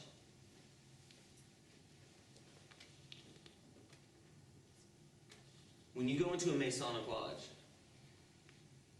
the first one, there's a Tyler, and that's the name, and this is the symbol that's given. The Tyler, who is stationed outside the lodge to exclude, they are stationed outside the lodge to exclude non-Masons and prevent eavesdropping. And they are rather like the central nervous system, which is the interface between the physical world and the psyche, and is selective of the physical stimuli presented to the consciousness. So this is a representation of the impressions from the outside world that enter your consciousness. Now the reason for excluding, and this is one of the biggest things that many people get a misunderstanding of, why is there secrecy within Freemasonry? It's not always necessarily pointed at evil when there's secrecy. The reason for that is because we, as a prism, if you remember what I was saying before, prism is something that takes in light. Okay? Now we, within us, we can only harness a certain amount of truth. In the same way that we don't expose children to the same type or the same amount of truth that you would be able to expose an adult to. There's certain things that they need to develop within themselves before they can be exposed to that type of light. Light as a representative of truth. So the reason why our central nervous system does not allow us to have 100% truth of what's going on right here, right now, in the present, is because we can't handle it. In a sense, the voice of God being absolute truth. If you've ever heard why we mortals cannot listen to the voice of God without it, in a sense, disintegrating us, ripping us into shreds, is because we can't harness that type of truth. So there's this. This is the first level of being able to filter what truth we allow in. And then there's an inner guard. The inner guard within the door, this is his symbol, within the door of the lodge, and is the direct interface with the world outside, meaning the direct interface with the Tyler. It is a good analogy for the ego. Until the ego forms an image of something, it is not admitted into one's consciousness. In an analogous manner, one does not enter a lodge until the inner guard admits him. Okay? So our ego does something very specific. When something is entered, when an impression from our environment, whether it be people or something that we come up against in our lives, when it's entered in, your ego will change it. Now, if you pay attention, at night, another practice that Rudolf Steiner speaks about is at night, go through your day. I mean, he says to go through it backwards, but it doesn't matter. Go through your day today, tonight, and look at everything that actually happened. And then take a look at how it resonated with you, in a sense. And you will start to recognize that almost everything that happens to you during the course of the day, your ego will change it. It will start to change what happened, just slightly. Just like when we were showing before, when I was showing you before, the mind will make sense of what it doesn't understand. It will just then throw it into a category. So later on, we can go back and reevaluate it. And then there's the junior deacon. The junior deacon is the messenger of the senior warden. The senior warden is later on, right before the worshipful master. In many respects, he is analogous to the experience of feeling. When one does the right thing, one feels good. When one does the wrong thing, one feels bad. One's feelings are an indication of how well one is following the principles of one's morality. Now, I'll read this again because this is very, very closely related to guilt, which we'll get into in a little bit, and all of the ills that we see. The junior deacon is, well, we'll just skip down to that.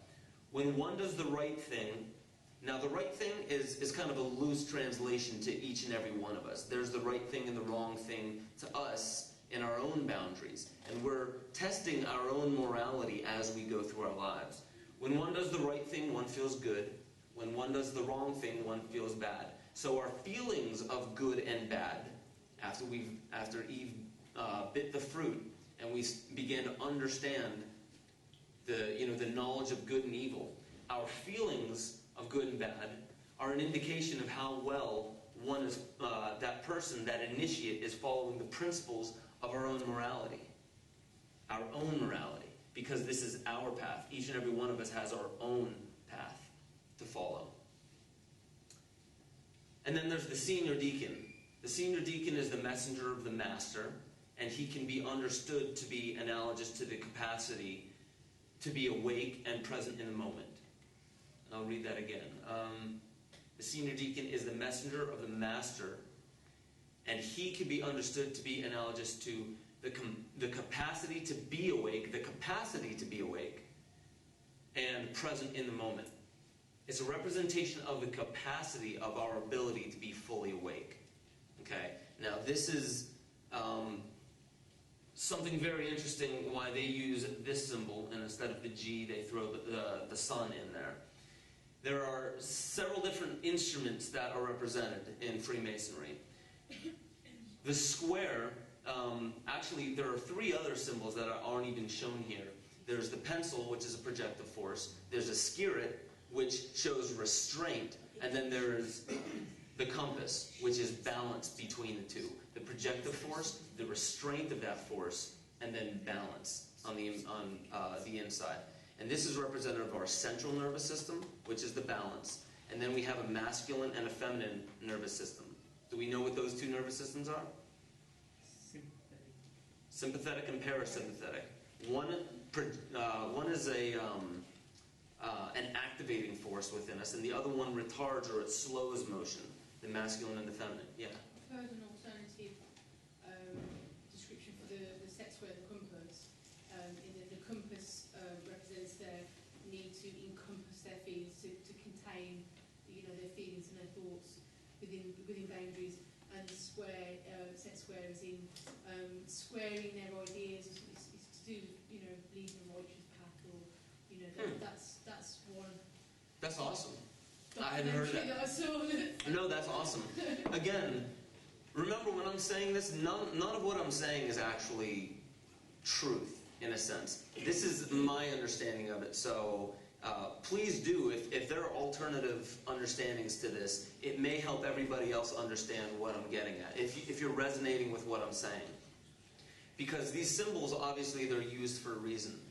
And we use symbols so we can better understand what they represent within us. We see them externally. The mirror neurons within our brain, they do this too, as well. They allow us to project an image, an idea of something, so we may see it in front of us. And then there's the junior warden, who is said to be in charge of the ground floor, the part of the temple where the entered apprentice works. So this is where the entered apprentice, in a sense, is at in their initiation. We think of the ground floor as the level of ordinary consciousness, which relates to the physical world. The junior warden can be understood to represent the self, as the term is understood in Jungian psychology.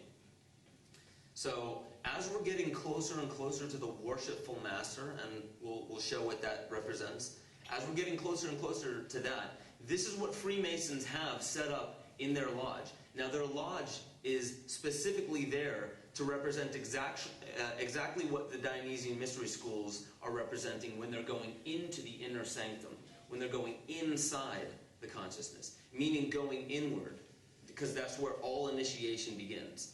Actually, that's where all initiation exists. Everything else is a reflection. It's the light coming back out of this prism.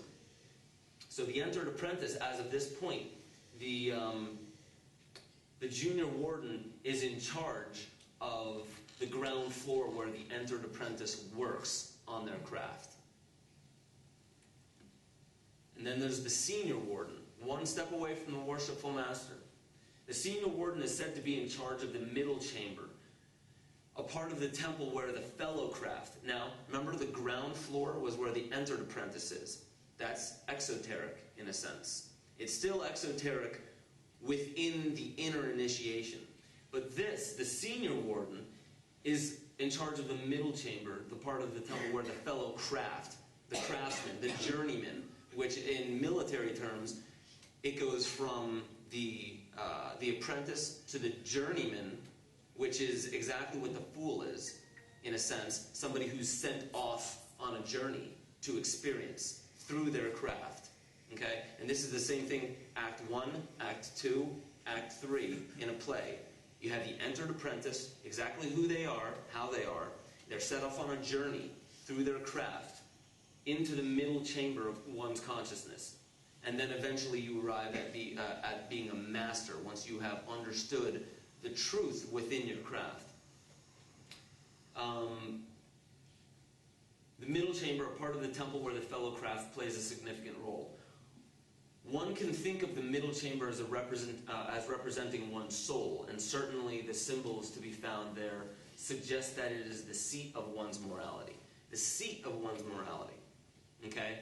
The soul, this is what their understanding of it is. The soul is the seat of our morality, and our morality is put into our lives as an obstacle, in a sense. We are there to test the boundaries of our own morality. And we see this in the world. We're testing our own morality culturally. Because if you remember, it's not all about individuality. When I was showing the different cells as they multiply, still within the same organism, but different cells multiplying, there's a cooperation there. However, there's also individuality.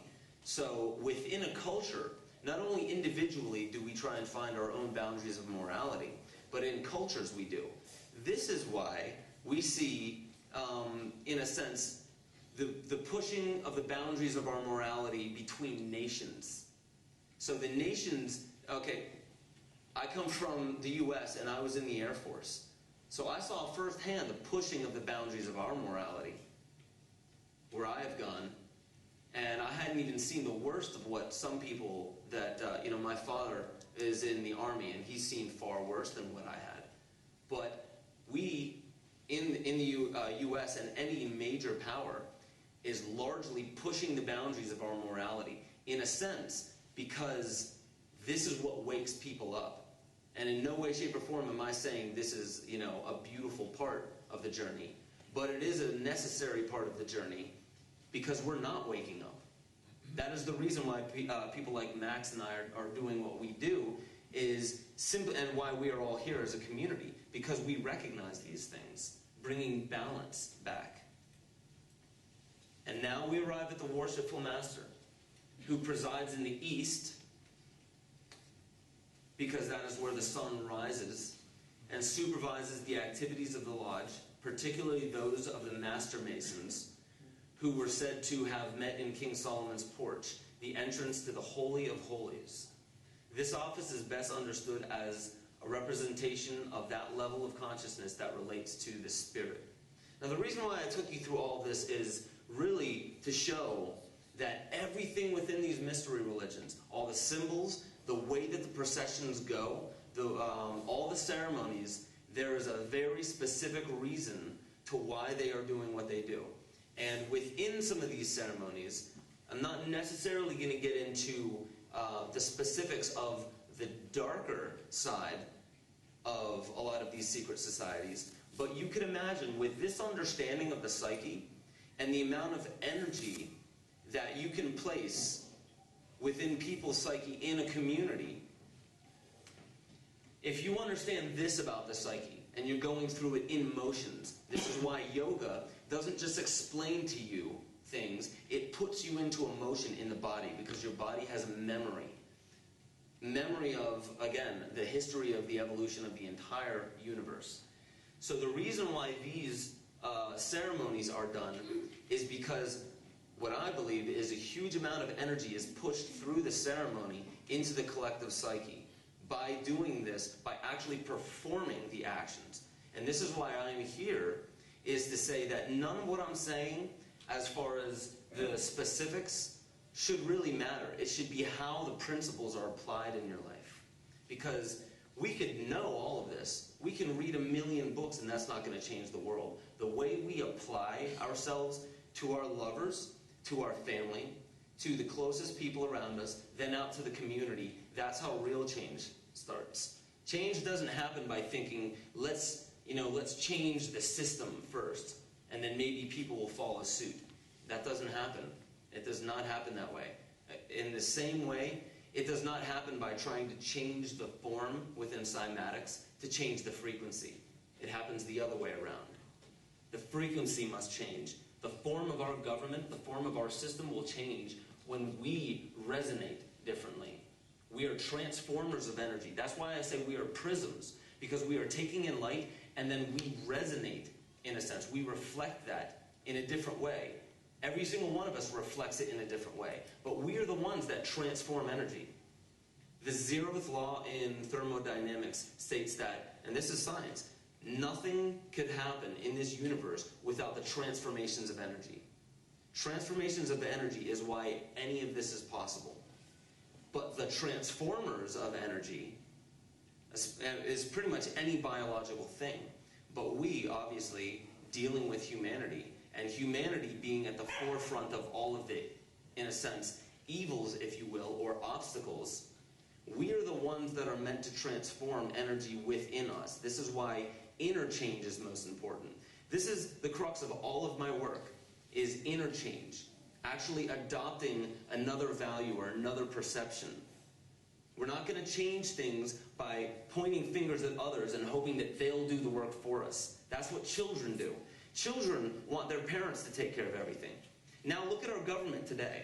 The way that we look at our government, if we, and when I say government, I actually mean the entire system, I should say. If we crash our car, let the insurance company take care of it. I don't need to learn how to grow food. That's what the grocery stores are for, in a sense. Everything is taken care of for us to where we don't understand how to stay healthy on our own. That's what doctors are for. That's what those pills are for. None of it really happens from the inside. But that is where true health comes from. And health is also sanity, the sanity of our species. Sanity, in a sense, comes from sanitation. Cleanliness. We don't go in and clean any of the garbage that we have within us. And that's what all this is about, the inner process of changing. So back to the pine cone, because this is where it's starting to get quite interesting coming into the sexual force. The function of the pineal gland, there's a few that I highlighted bigger. The function of the pineal gland, secretion of the hormone melatonin, regulation of the endocrine functions, and the conversion of nervous system signals to endocrine signals. Okay? Because remember, as food is passing through that those stages of transformation, it goes through the central nervous system and then to our endocrine glands. And the pineal gland is at the forefront of the conversion of our nervous system, the central nervous system, to our endocrine signals. Okay? And then it causes a feeling of sleepiness, which is where melatonin comes in. And then it influences sexual development. Not just sexual drive, but sexual development, which is extremely important. Does anyone know where this is? At the Vatican, right. And here again, the thyrsus with the pine cone at the top. This is just a representation of what I believe the best way to show what we're struggling with, which is we are struggling with our animal drives, in a sense. We are struggling with our understanding of why we're even here. With a loss of purpose, with a loss of understanding of why we're even on this planet, we begin to devolve. Now, we devolve back through the kingdoms.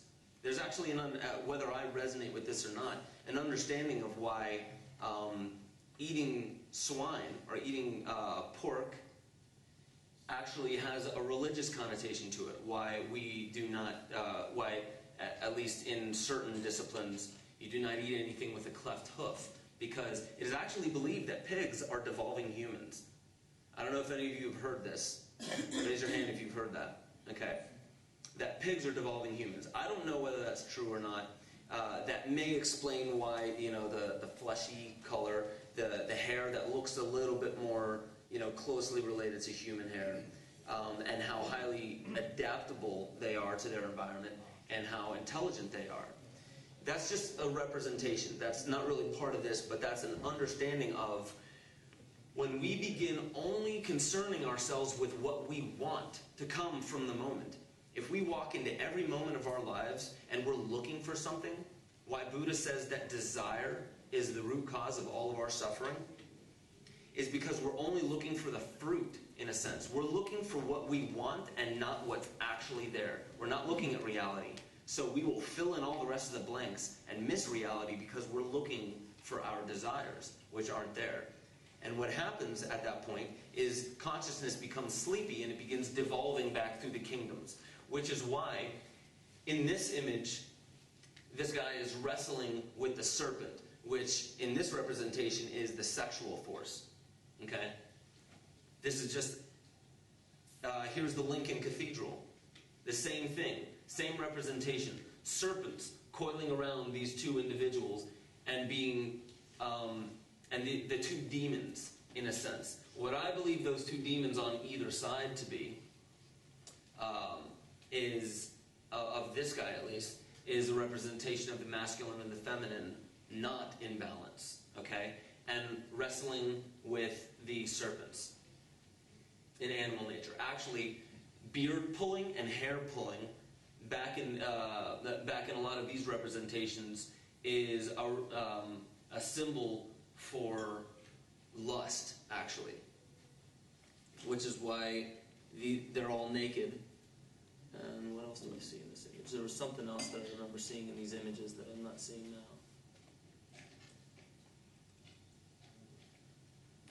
And this is seen everywhere. I wish it would have actually been a little bit more thorough and shown some of the phallic statues all around the world in a lot of different disciplines. There are phallic statues everywhere. This is the phallic garden in Quinto, Peru. Mushrooms.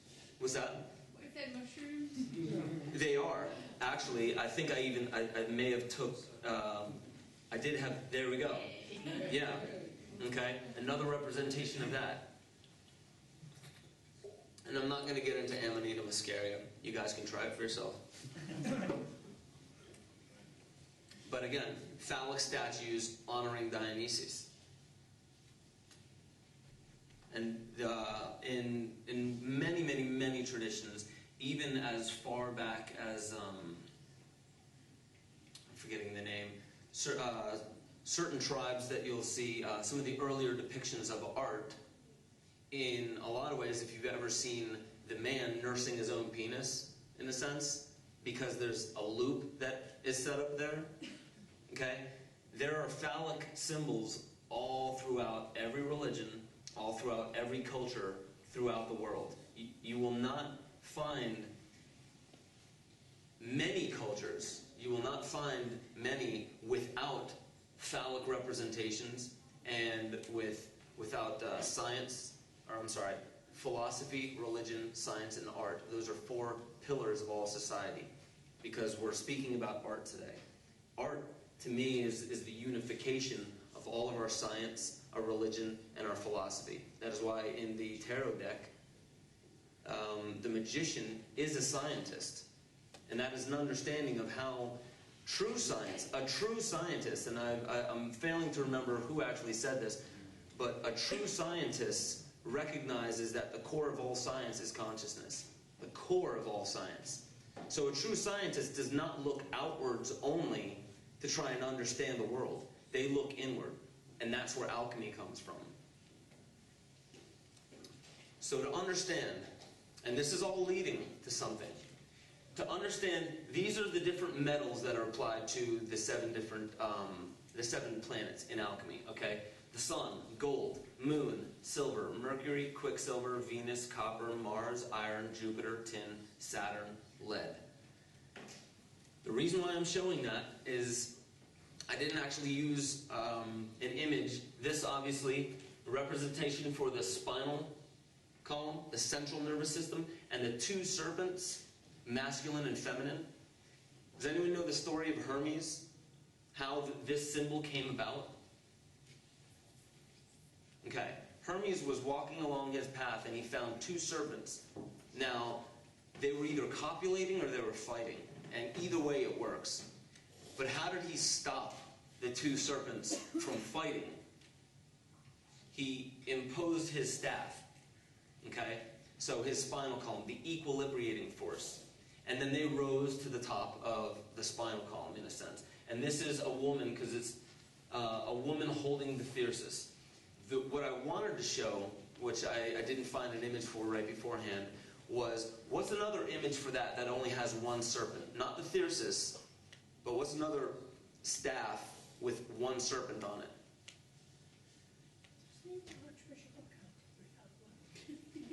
The Archbishop of Canterbury. Is it in the Anglican Church that one of the sticks? You could be right. Does it only have one serpent on it? One serpent or a rose or serpent? So the serpents crawling on their bellies on the ground, which is one representation, in a sense. Crawling on your bellies on the ground is punishment, in a sense. So these serpents, the ones on the ground, were biting the Israelites and killing them. And then Moses and Aaron were instructed to raise the same serpents that were killing them, because we're talking about the sexual force here. The same serpent was risen on a pole, a staff, representing the spinal column. But it was only one serpent that is this representation, the bronze serpent. Now, I'll go back to this.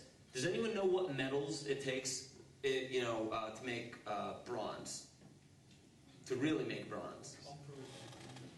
Copper and tin.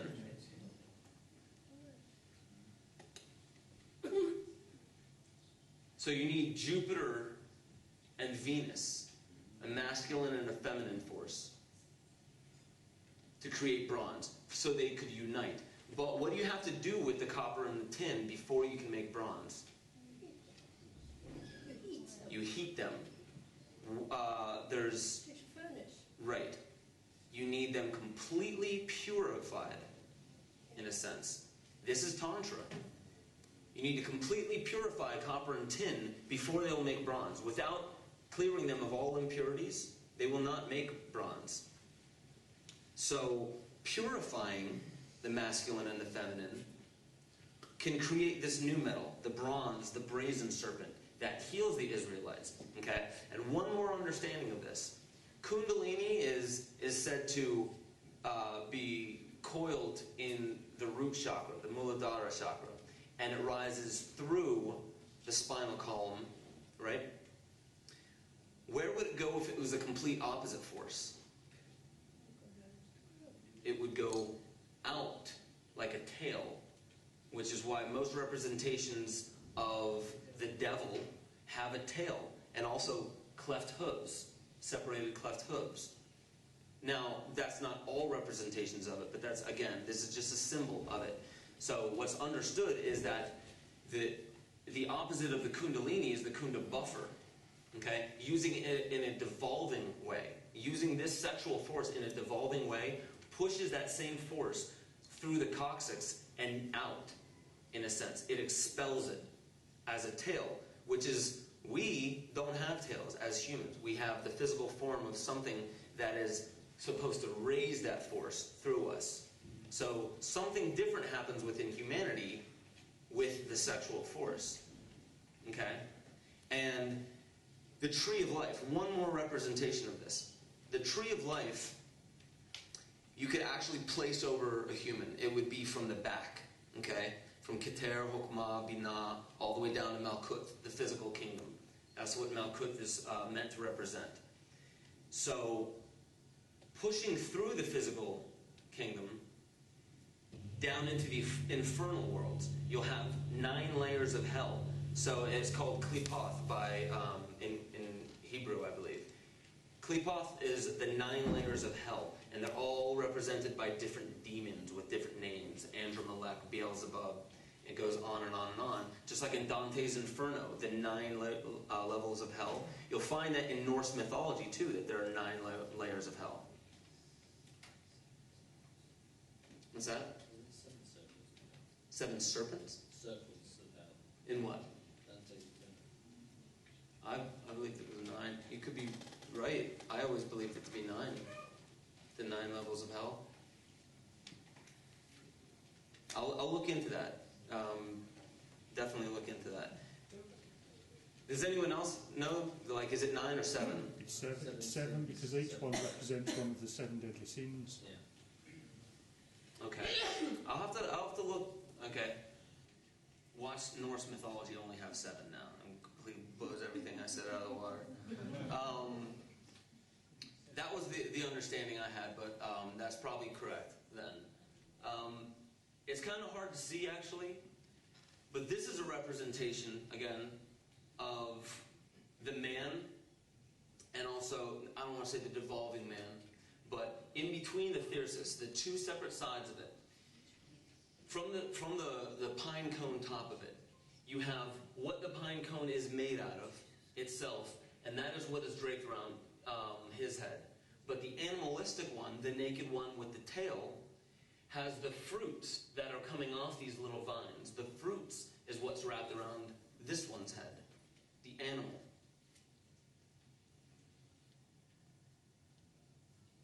And this is why today, to keep people in our lower drives,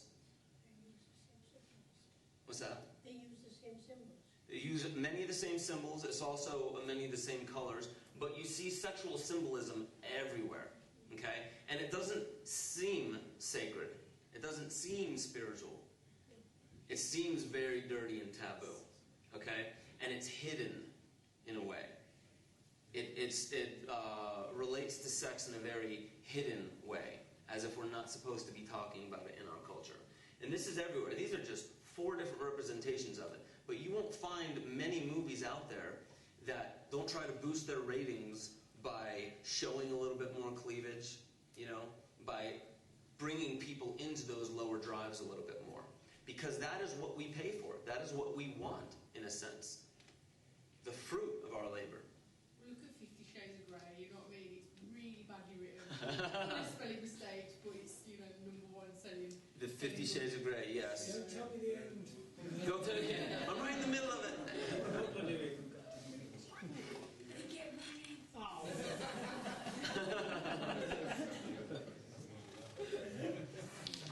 So, I'm actually guessing because I'm not ready, but it's so obvious.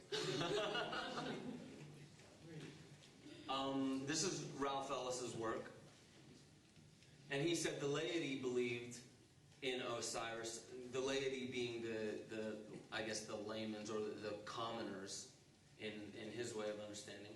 The laity believed in Osiris and Set, Isis and Nephthys, Sekhmet, and I'm probably pronouncing some of this wrong. I apologize. Nut and Horus.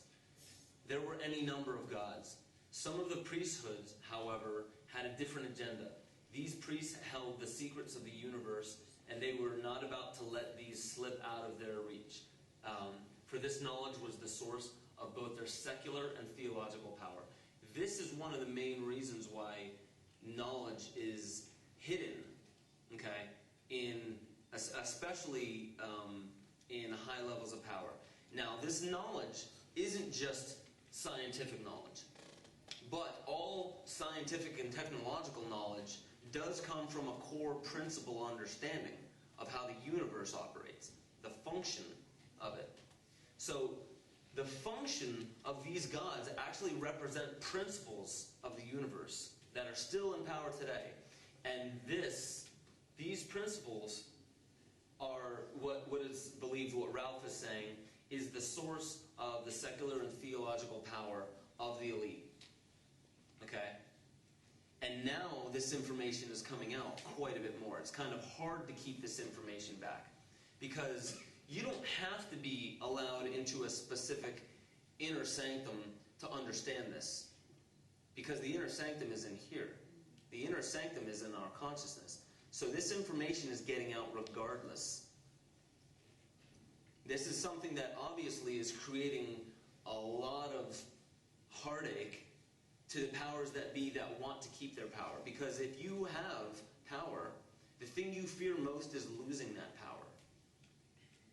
And it's like the ego when going through a panic attack. The thing that your ego fears the most is reality. And that is what's happening. What I believe, all this talk about end of days, the apocalypse, all of that, is not necessarily a physical phenomenon. It's something that's happening psychologically. Revelation is speaking about something that happens within us, psychologically. The end of the world as we know it. Now that's not saying, to this crowd, it's something that's probably well understood. But if you look at why movies like 2012 are really, really popular, because there is this belief. Now I'm not saying that nothing physical will happen. Obviously, the physical world follows suit with psychological phenomena. However, the important part of it is what's happening within us. So the important part of what's going on within these next few years, or maybe these next few months, you pay attention to it within you, how your relationships change. We're going to start noticing mostly this evolutionary change within our relationships to other people around us. And to the point of guilt, to the point that actually, and look at this face. Talk about guilt. Now, I don't 100% subscribe to Sigmund Freud's work. However, I think he, in a sense, nailed it on the head with, a few words that I placed in there as a different idea. Guilt is the most important problem in the development of civilization, and to show the price we pay for our advance in civilization is a loss of happiness through the heightening of the sense of guilt. Now, I changed a few words here because I don't necessarily see that there are problems. There are signals, there are signs from our world. So, guilt is the most important signal in the development of civilization. When we see guilt, especially cultural guilt, that is a sign that something is happening within us. That is a sign that we are not being real. We're not looking at reality. Okay? And to show the price that we pay for our advance in civilization is a loss of what I say purpose, not happiness. A loss of purpose through the heightening sense of guilt. And here's how Wilhelm Reich expresses the same thing. Sexual suppression supports the power of the church, because this is just one of the many books Wilhelm Reich has written.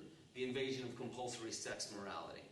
Okay? He got very into what happens to a culture when you suppress the sexual impulse. In a sense, place guilt upon sex and that sexual force.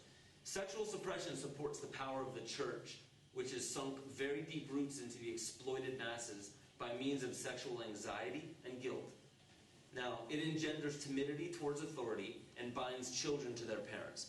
This is what he sees some of the reflections in society happening with sexual suppression, engendering timidity towards authority, which we see in our world today, and binds children to their parents. Not just children to their parents, but people to their government. Okay? And he goes on to say that. This results in adult subservience to state authority and capitalistic exploitation. It paralyzes the intellectual critical powers of the oppressed masses because it consumes the greater part of biological energy. Finally, it paralyzes the resolute development of creative forces and renders impossible the achievement of all aspirations for human freedom. What I gain from that is the essence of guilt placed upon it. So it's not necessarily because, even in Gnosticism, there's many beliefs that you are never to reach the orgasm. The orgasm is filthy. So Tantra is meant to get you to that point so you can resonate at that vibration, but never to release that energy. Okay? I don't necessarily resonate with that, but I also know that I haven't reached levels of consciousness that many, many, many masters have. So I wouldn't be an authority on that. The only thing that what I gauge from this, the truth that I feel from this, is sexual suppression, in a sense, is the place of guilt, and having our children and our future generations suppress the sexual impulse in a sense that makes us feel that it is dirty and taboo. Now, I could be wrong if that's what he meant, but in a sense, for the same reason that I don't really care about all of what Sigmund Freud, all of his work, whether that resonates with me or not, that one line resonated with me. So the reason why I'm showing this is not necessarily that I think we should all be masturbating because then we'd be free, necessarily. I guess what I'm seeing from that, my point, I guess, is the placing of guilt on it, in a sense. So, that's a good thing to explore, obviously, to understand whether, whether or not it is right or wrong to masturbate or to ever reach the orgasm. That's not part of this, just because I don't believe I have any right to tell you guys about that, because I don't know, personally. But the guilt that it places upon a society, in a sense, engenders timidity towards authority. That's what I gauge from it.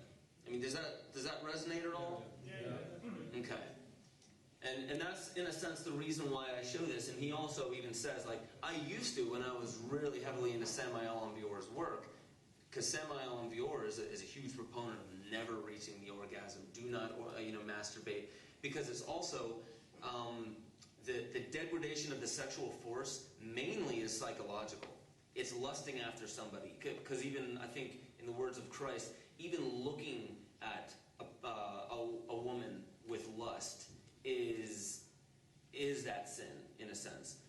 So like receiving that impression of somebody else with lust is just the same as, in a sense, acting upon it. Because it's obviously our thoughts, they generate a frequency, they resonate, and they do, in a sense, mold who we are. The very way that we speak, the very way we look, we are, in a sense, a reflection of our mind.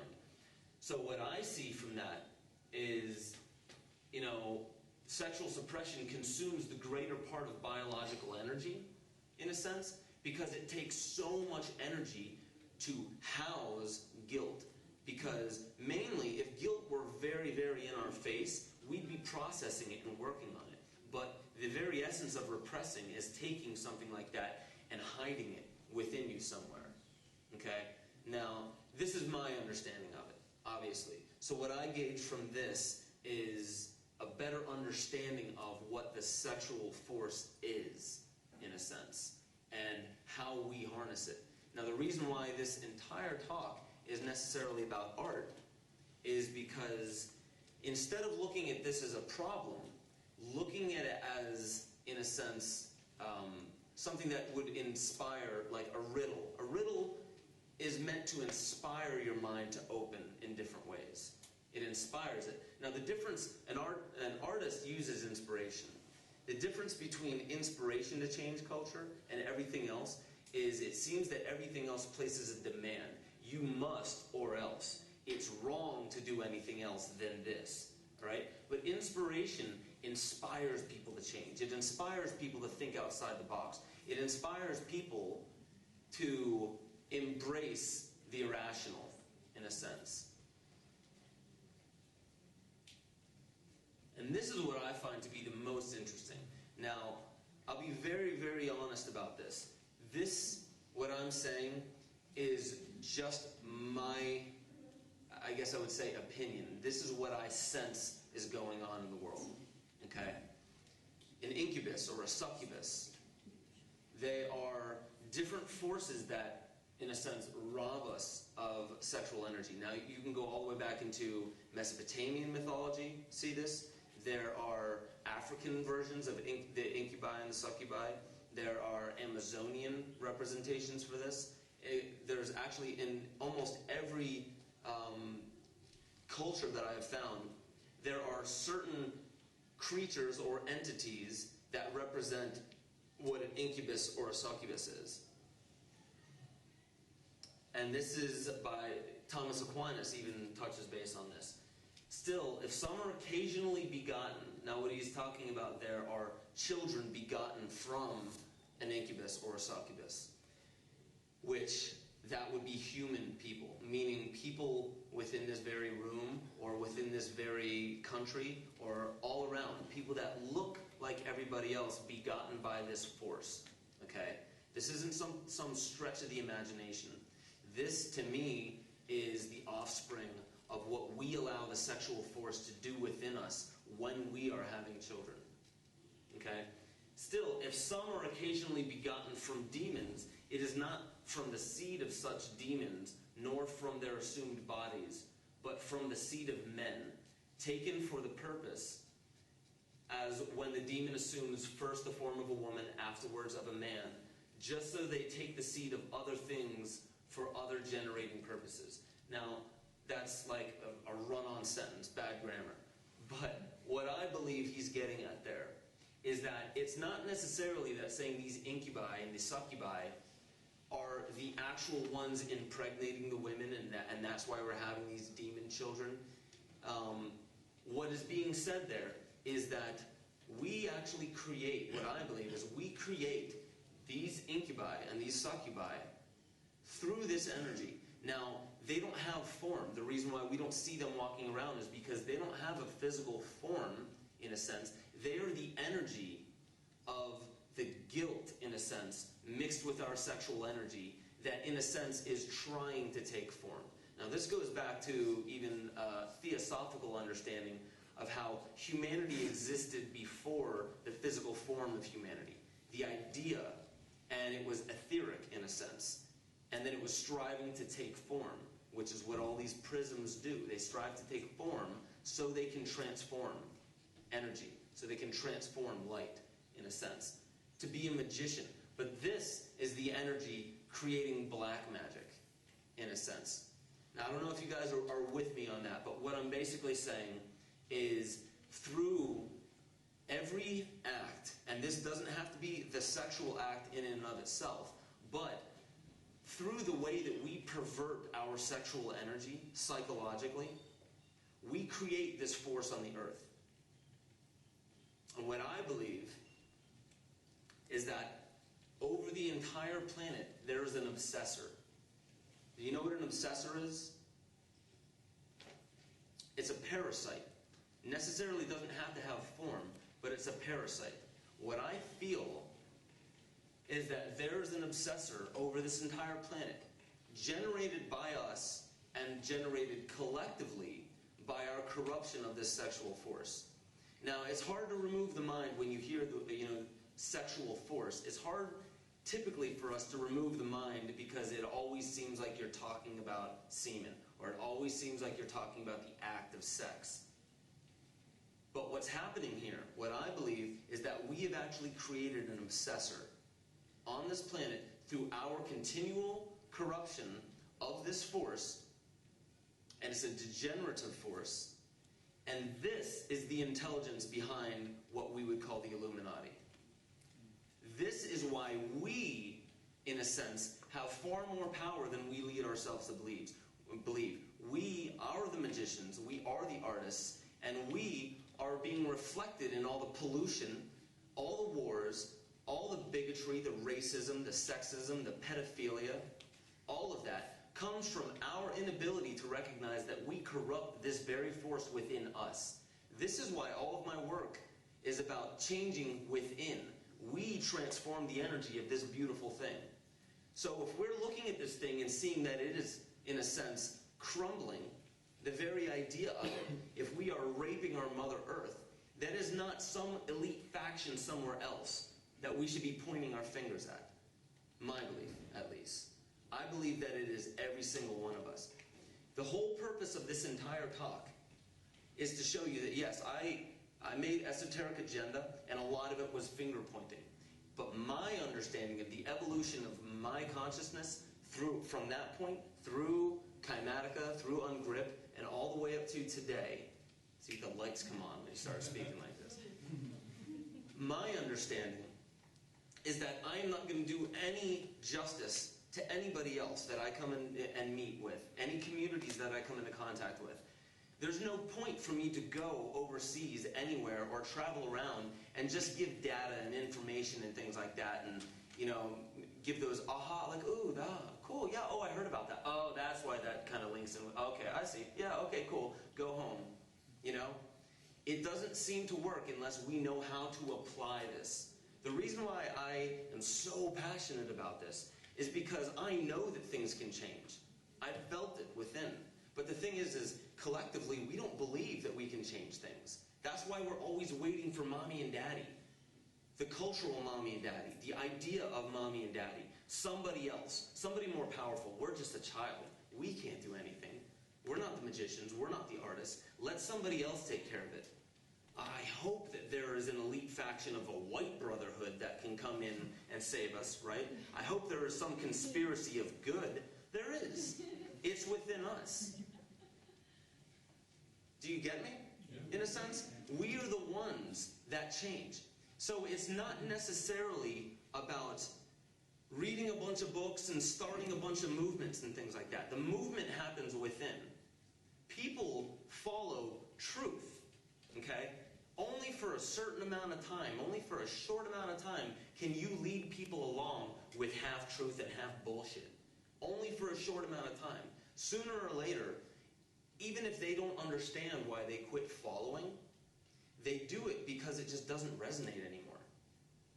They can't keep following. It's like if you're in a drum circle and nobody's in tune, nobody's paying attention, nobody knows what's actually the song that's actually being, or the rhythm or the vibe that's actually being played, the reality, you're just eventually going to stop.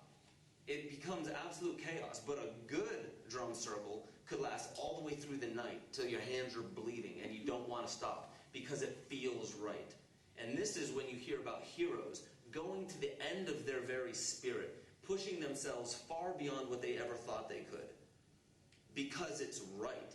Because, not right in a right or wrong perspective. It's just real. It's the real thing. Raise your hand if you felt just one moment in your life the real thing. Whether you can explain it or not. That real thing that we were just like, oh my God, now, yes. Even if you lose it the very next moment, once you felt the real thing, you can't get rid of it. And you're always trying to get back there. And all you want to do is bring other people with you. All you want to do is inspire other people. All you want to do is come into contact with other people that resonate and get it. That's how things are going to change. Okay? A lot of people are very, very worried that what's happening in the world, how are we going to wake people up? All right? Well, if you're starting a forest fire and you light one tree on fire, you're not going to have to question how the rest of the trees are going to catch on fire. You just need one that is truly lit with truth. Really lit. Emanating truth. I've only met one person in my life that has done that. And that was the shaman that I met down in South America. There's probably millions of others. But I didn't have to hear him say a word. You know, I wouldn't have understood it anyway. But I didn't have to hear a word. All I had to do was lay eyes on this person. Be in the same physical proximity as this person. And I started crying. Because, not because this guy was up here. Because this dude's 5 foot tall. It's not that he was up here and better than anyone. Just very, very honest with themselves. Because when you can be honest with yourself, then you will inevitably be honest with what's going on in the world. My belief is, when we become honest with ourselves, it will be inevitable, it will be impossible for anything else to resonate on this planet. And change will happen. You don't have to force it. It's not this thing that we should be worrying about, how are we going to enact change? We should start up a system. But we need startup capital. But we need enough people. You know, we need to reach critical mass of enough people waking up. I don't believe that. I believe that what our journey is doing for us is waking us up from the inside out. That is why I do what I do. That is why Max beautifully does what he does. And I'm sure many of you do what you do. Your own craft, your art. Learning about yourself. Transforming yourself. Because if you know this, children don't necessarily learn by what you tell them. Okay? You don't have to teach a child to read your facial expression to see if you're upset or not. From an infant can recognize whether you're scared, whether the mother is scared, happy, upset, stressed out. You don't have to teach them that. That's the same thing with our relationships.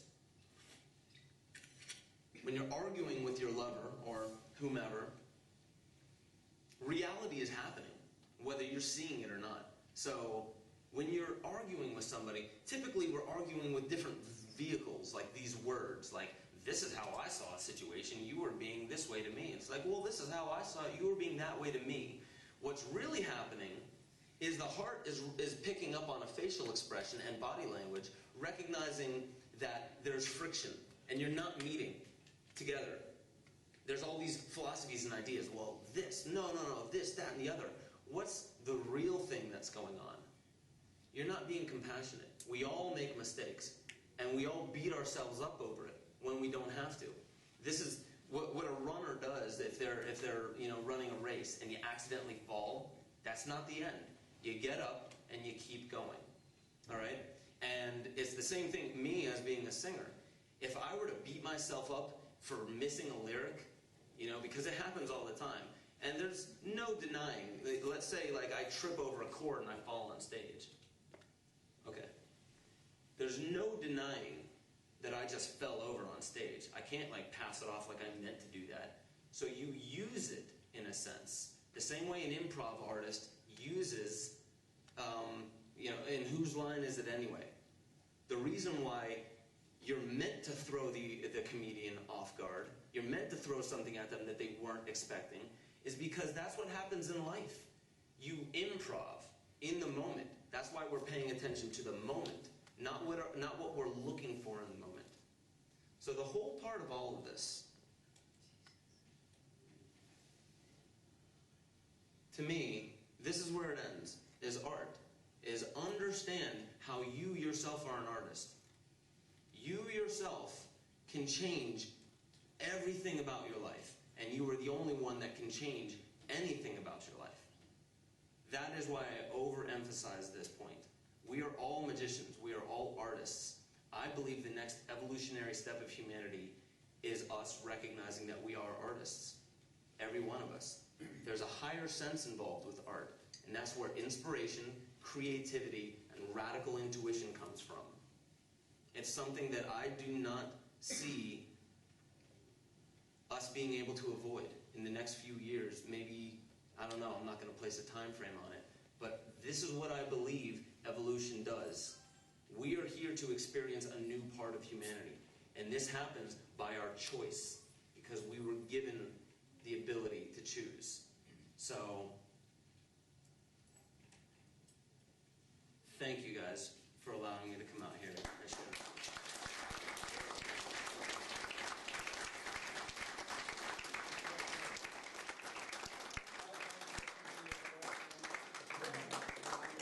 I do apologise. I think it's enigmatic. As I said, it's the creative manifestation of the vibration of frustration, maybe. But we have to go right.